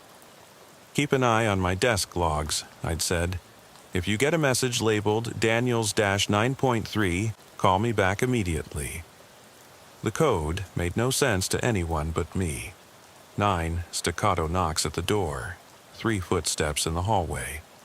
It was how I'd always counted rhythm in my head to tighten my nerves. But Torres never called back. The next morning, I found a text on my phone, 2 words. "Everything's fine." But he hadn't been on shift.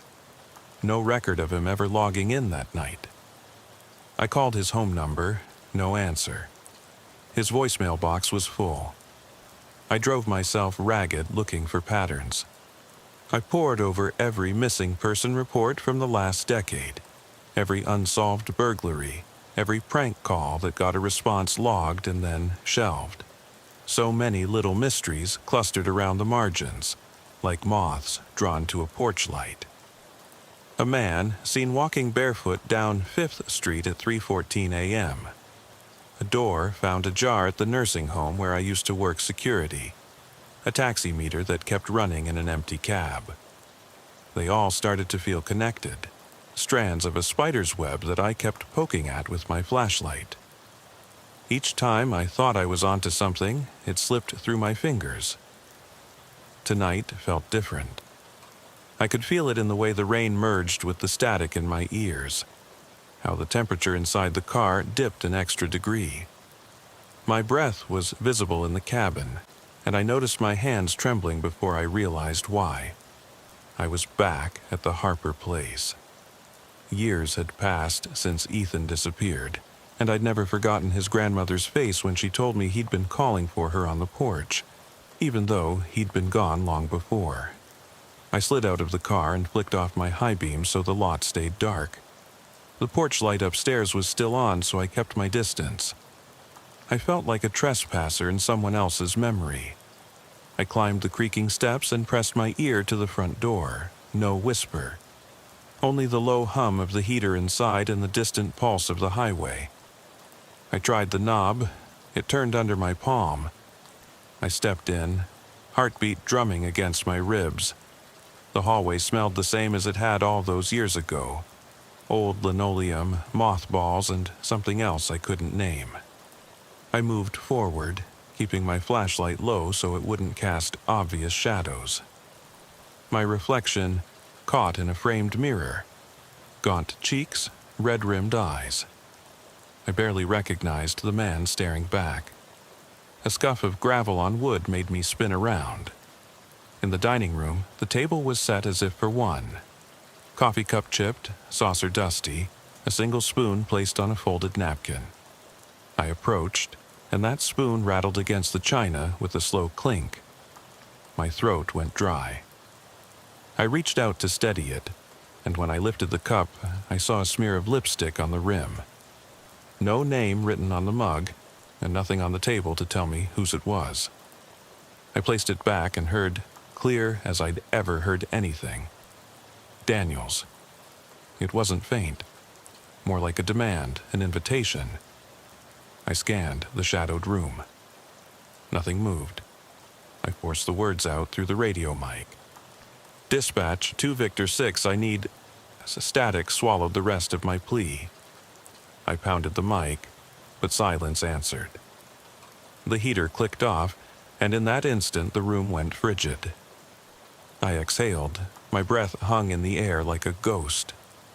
My flashlight flickered once and came back with a dimmer glow. Then I saw it.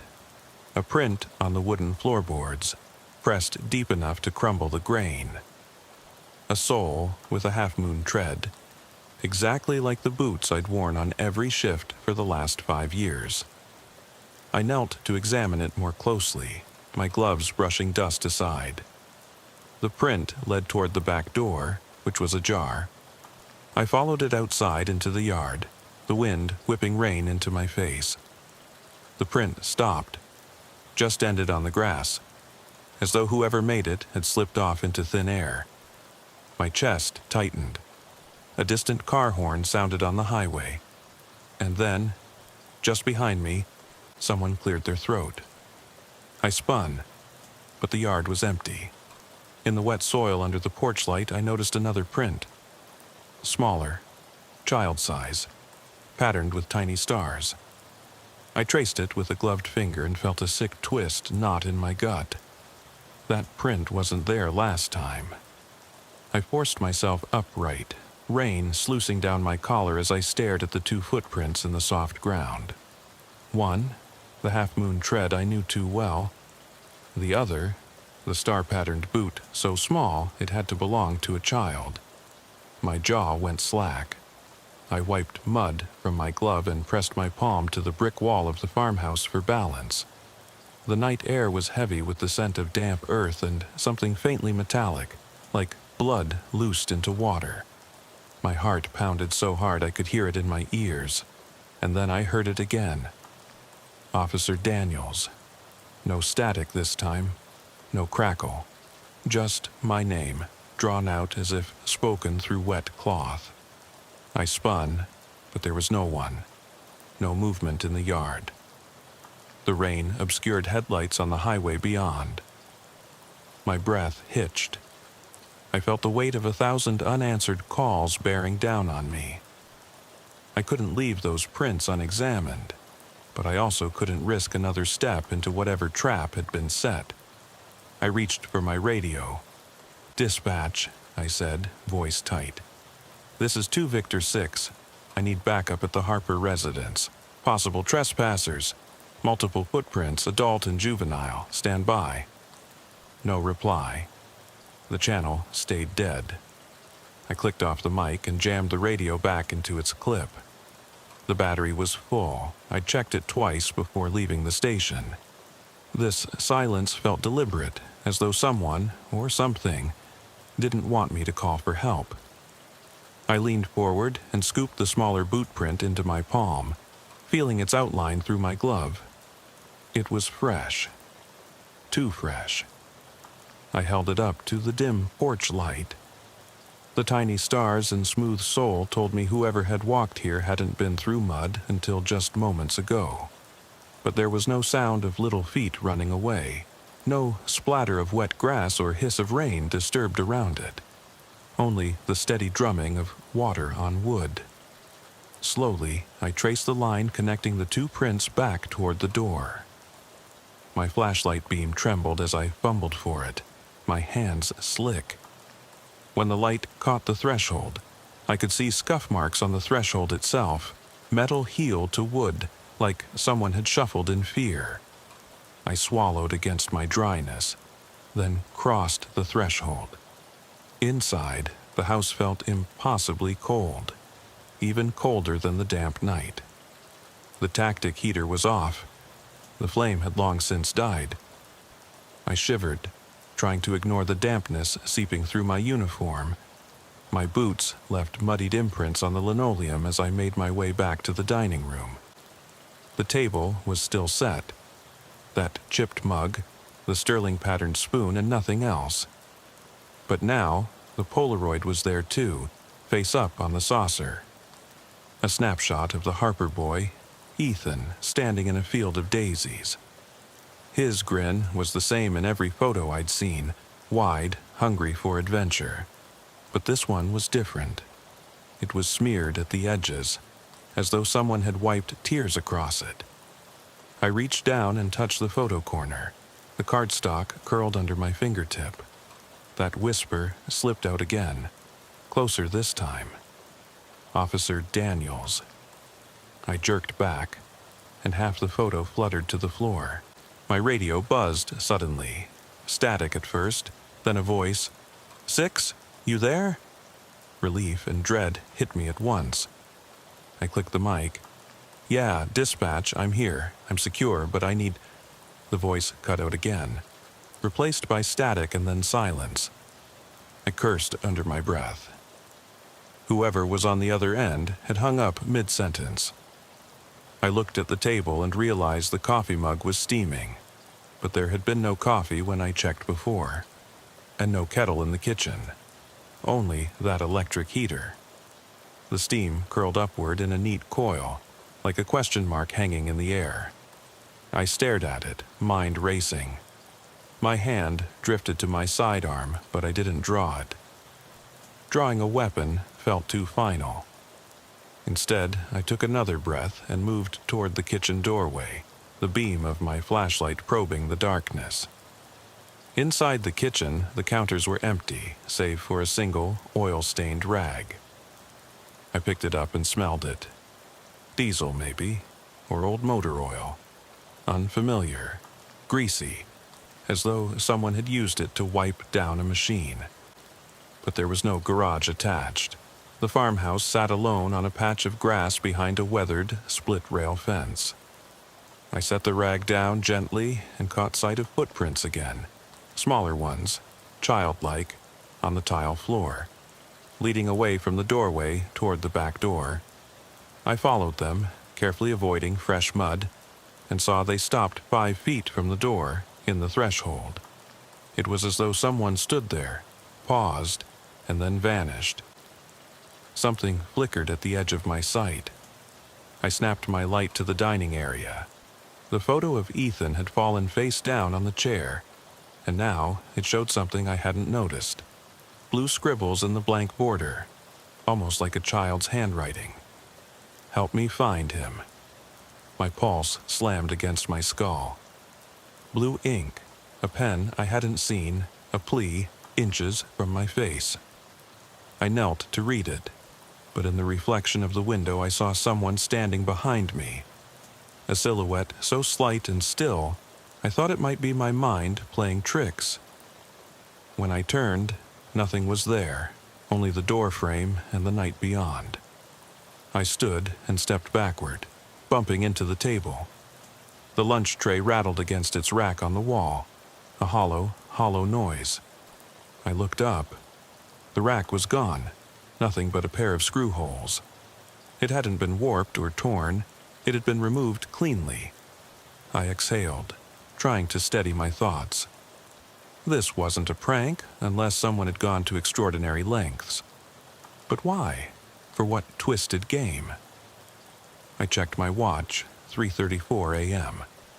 I'd been inside the Harper house for nearly 20 minutes.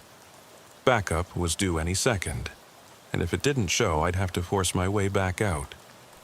I moved toward the front door, but a hand-sized silhouette blocked my flashlight beam on the floor. More footprints, 6 small stars, one marker for each year since Ethan vanished. I followed them with my eyes upward toward the hallway stairs. There, in the faint glow, little footprints climbed each step halfway up, then stopped. My heart seized. The whisper came again, right at my ear. "He's here." It was feminine, soft with fear. I whirled around. The stairwell was empty. My legs trembled and I slid down the wall to a crouch. The house felt angry, alive with unspoken sorrow. That heat in my chest tripled. I realized then that this wasn't just about me. This was about every unanswered question I'd chased for years. The missing child, the silent dispatcher, the unlocked cars and idle radios. I thought of Torres. I thought of the little girl in the sedan photo. I thought of every prank I'd shrugged off. And I knew these weren't pranks. Someone had been trying to reach me all along, feeding me breadcrumbs. To what end, I didn't know. But I had followed them here. I had stepped into the center of something vast and unspeakable. My radio crackled again, more static than voice. Then a clear command. "Daniels, stand down. Leave the scene, return to station immediately. Do not engage. The voice was calm, authoritative, like someone who knew me better than I knew myself. But it wasn't dispatch. They didn't issue orders, only assignments. This was different. An order, not a request. My finger hovered over the mic, but I didn't answer. Instead, I looked back at the stairwell, at the tiny prince paused in time and whispered to the empty room, "I can't." My phone buzzed in my pocket. I pulled it out. A single text message. "You're too late." No sender ID, no thread. The timestamp read 4:01 a.m., 27 minutes after I arrived.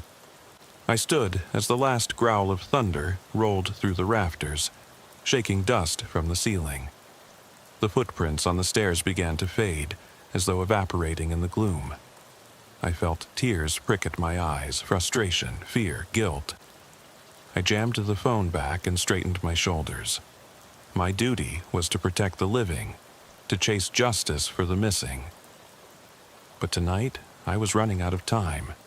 The house felt like it was closing in on me, its walls humming with memory and sorrow. I moved to the door, but the whisper caught me again, distant yet clear. "Find him." I paused, hand on the knob, and closed my eyes. The night was relentless, unending, and I was alone at the heart of it. I knew I should go, call it in, lock the door, retreat to safety.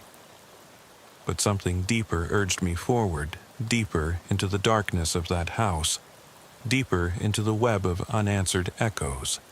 The whisper was part of me now, a question I couldn't ignore. I opened the door and stepped onto the porch, rain soaking through my uniform, my boots imprinting fresh tracks in the mud. I looked back at the dark windows and whispered under my breath, "I'll find him." Then I slid into the yard, following the faint child-sized prints splashing in the rain, the whisper leading me into the night. I traced the small footprints through the soggy yard, my flashlight's beam wavering as my boots sank into the thick mud. Each step felt heavier than the last, as though the earth itself were determined to pull me back, warn me to turn away. But I pressed on, ears straining against the relentless patter of rain and the steady whisper echoing in my skull. Find him. The child-sized prints led toward a thicket of overgrown brush at the edge of the property, where brambles clawed at the hem of my uniform. I hesitated at the line where grass met woods. The dark mass beyond was a living thing, breathing. My chest tightened and I forced myself forward, slicing through branches until I emerged into a small clearing. The ground here was firmer, covered in fallen pine needles that muffled my footsteps. The only light was my flashlight and a distorted glow from the farmhouse behind me. In the center of the clearing stood a rusted swing set. 2 empty swings hanging limp, their chains squeaking softly in the wind. I approached it, heart in my throat. There, embedded halfway into the moss-covered ground, was Ethan's old baseball glove, fingers curled as if still gripping an invisible bat. I knelt and lifted it, the leather soaked and cold, the inside faintly red. Or maybe that was just rust. I closed my eyes and forced the whisper down to a dull hum, telling myself I wasn't losing it.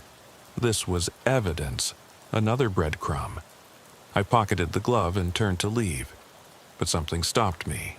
A single shoe print, adult-sized, pressed into the needles beside the swing. The half-moon tread again, matching my own boots. I froze. The print trailed away at an angle, as though whoever wore those boots had circled the swing set, paused, and then continued deeper into the woods. My breath hitched. Why would I, or someone wearing my boots, move through here at all? Had I been here before in the dead of night without remembering? Or was someone stalking me, stepping in my tracks deliberately, weaving me into their design? I checked my sidearm as if for reassurance. It felt too cold, too foreign in my hand. I thought of calling Torres again, but the radio had died once more, blacking out my desperate plea. I flicked the switch on the flashlight, and when the beam flickered back on, I saw them. Little handprints imprinted onto the metal support of the swing set, smeared in the pine needle litter. Tiny palms, 5 for each imprint, spaced unevenly as though the child had climbed up and down, climbing higher each time before letting go. My throat went dry. I pressed my fingers against the metal where the prints should have been, but my glove only brushed cold rust. No smear, no texture. Had that even been there? A distant rumble of thunder snapped the silence, and I spun toward the farmhouse, half expecting lights to come on. Instead, I saw a single window upstairs flicker and then go dark. I thought I saw a shape in the window, small, slight, then gone. I swallowed hard and began stepping back through the brush, careful not to trample the fragile prints behind me. I reached the edge of the clearing and paused, one last look at the swing set. Rainwater pooled in the buckets of rust, reflecting a fractured image of the overcast sky. I had a sense that if I looked too long, I'd see something move in that reflection.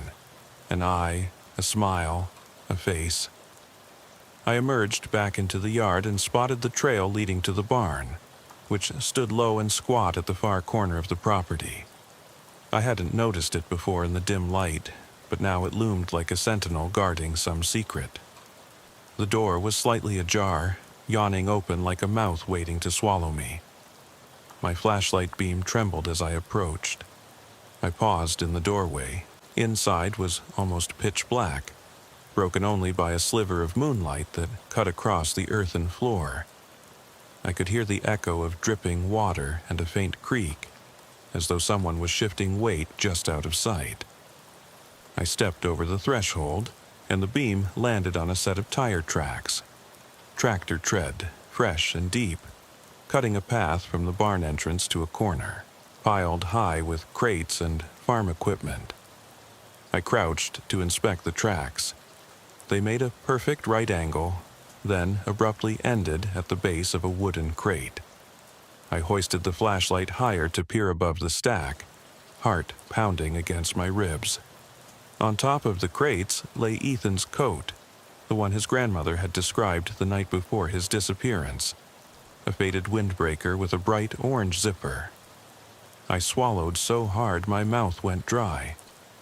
The zipper was half open, revealing the lining splattered with something dark. I moved closer and saw it was mud, and something else that glinted in the pale light, a small, rusted key. I picked up the coat, careful not to touch the lining, and lifted it to retrieve the key. The moment my fingers closed around it, a low groan reverberated through the barn. I startled, dropping the coat onto the crate so it fell open, the lining staining the wood. I flicked the flashlight toward the sound. From the shadows, a figure emerged. Tall, gaunt, wearing boots that matched the half-moon tread, but too big for any torso that size. Its face was hidden in darkness, but I could see the glint of eyes reflecting the flashlight beam. My breath caught. I raised my weapon, voice trembling as I called out, "Show yourself." No answer. Only the heavy breathing of the figure, uneven, ragged, as though it were as surprised to be there as I was.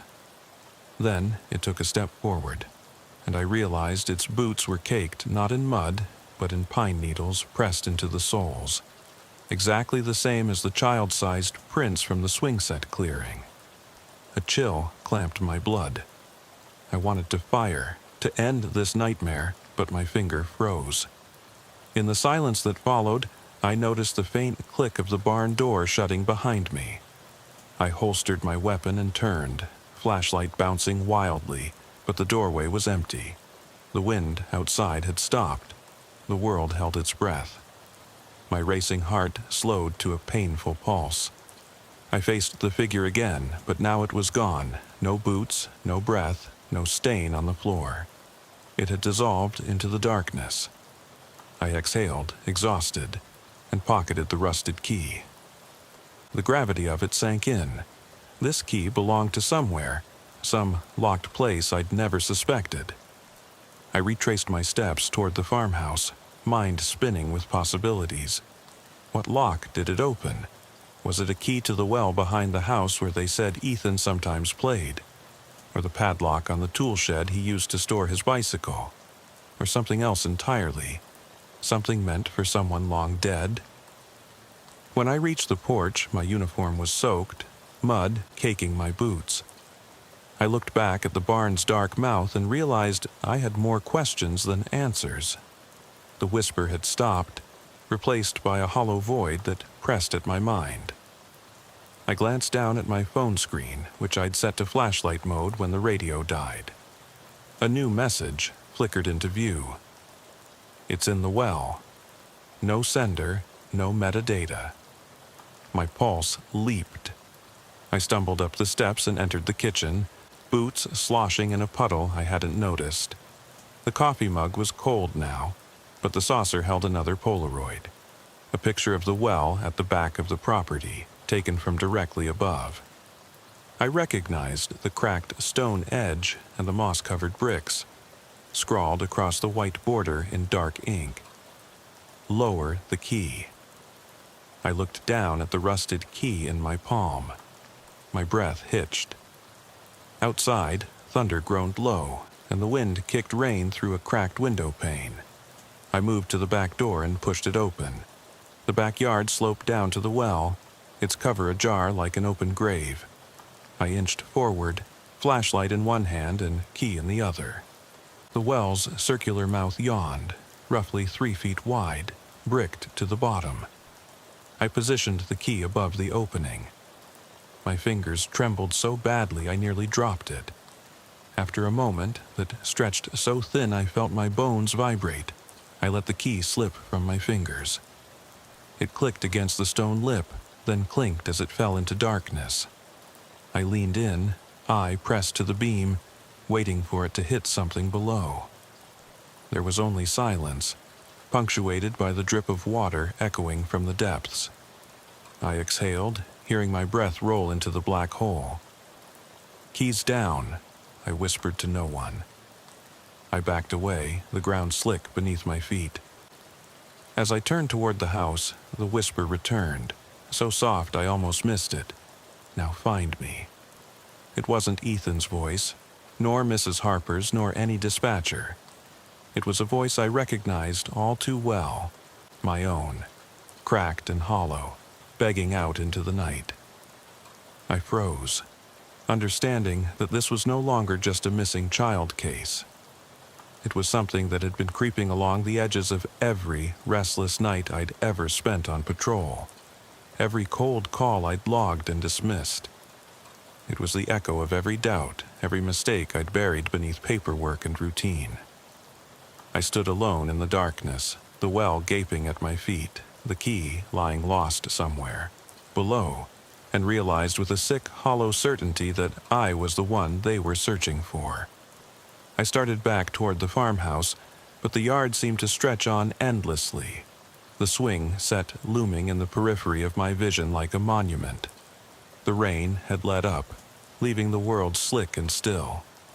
My boots sank into the mud as I walked, and with each step I could almost feel someone else walking beside me, matching my pace. I glanced over my shoulder. Nothing but shadows. When I reached the porch, I paused and wiped the sweat and rain from my brow. The whisper rose again, almost a sigh this time. "See you soon." I drew a shaky breath and stepped inside, closing the door behind me. The house fell silent once more, the night pressing in through the walls, through my uniform, through my very bones. I sank against the door frame, heart hammering, mind spinning. Every rational part of me screamed to set up barricades, call for backup with whatever means I had left, retreat to the safety of the station. But another part of me knew this wasn't the end. It was only the beginning of something I couldn't yet name. A dark thread weaving its way through my life, tugging me deeper into the abyss. And as I sat there, listening to the final drip of water echoing from the well outside, I realized the haunting truth. Some calls never get answered, some voices never rest, and some wells never run dry. I didn't sleep that night. Instead, I sat in the dark kitchen, gripping the handle of that chipped coffee mug, staring at the wall where faces blurred in the flicker of the street lamp outside. And when dawn finally broke over the horizon, it brought no relief, only the quiet certainty that the next chapter was waiting for me, down in that well, calling my name. Is it too late to save him, or to save myself?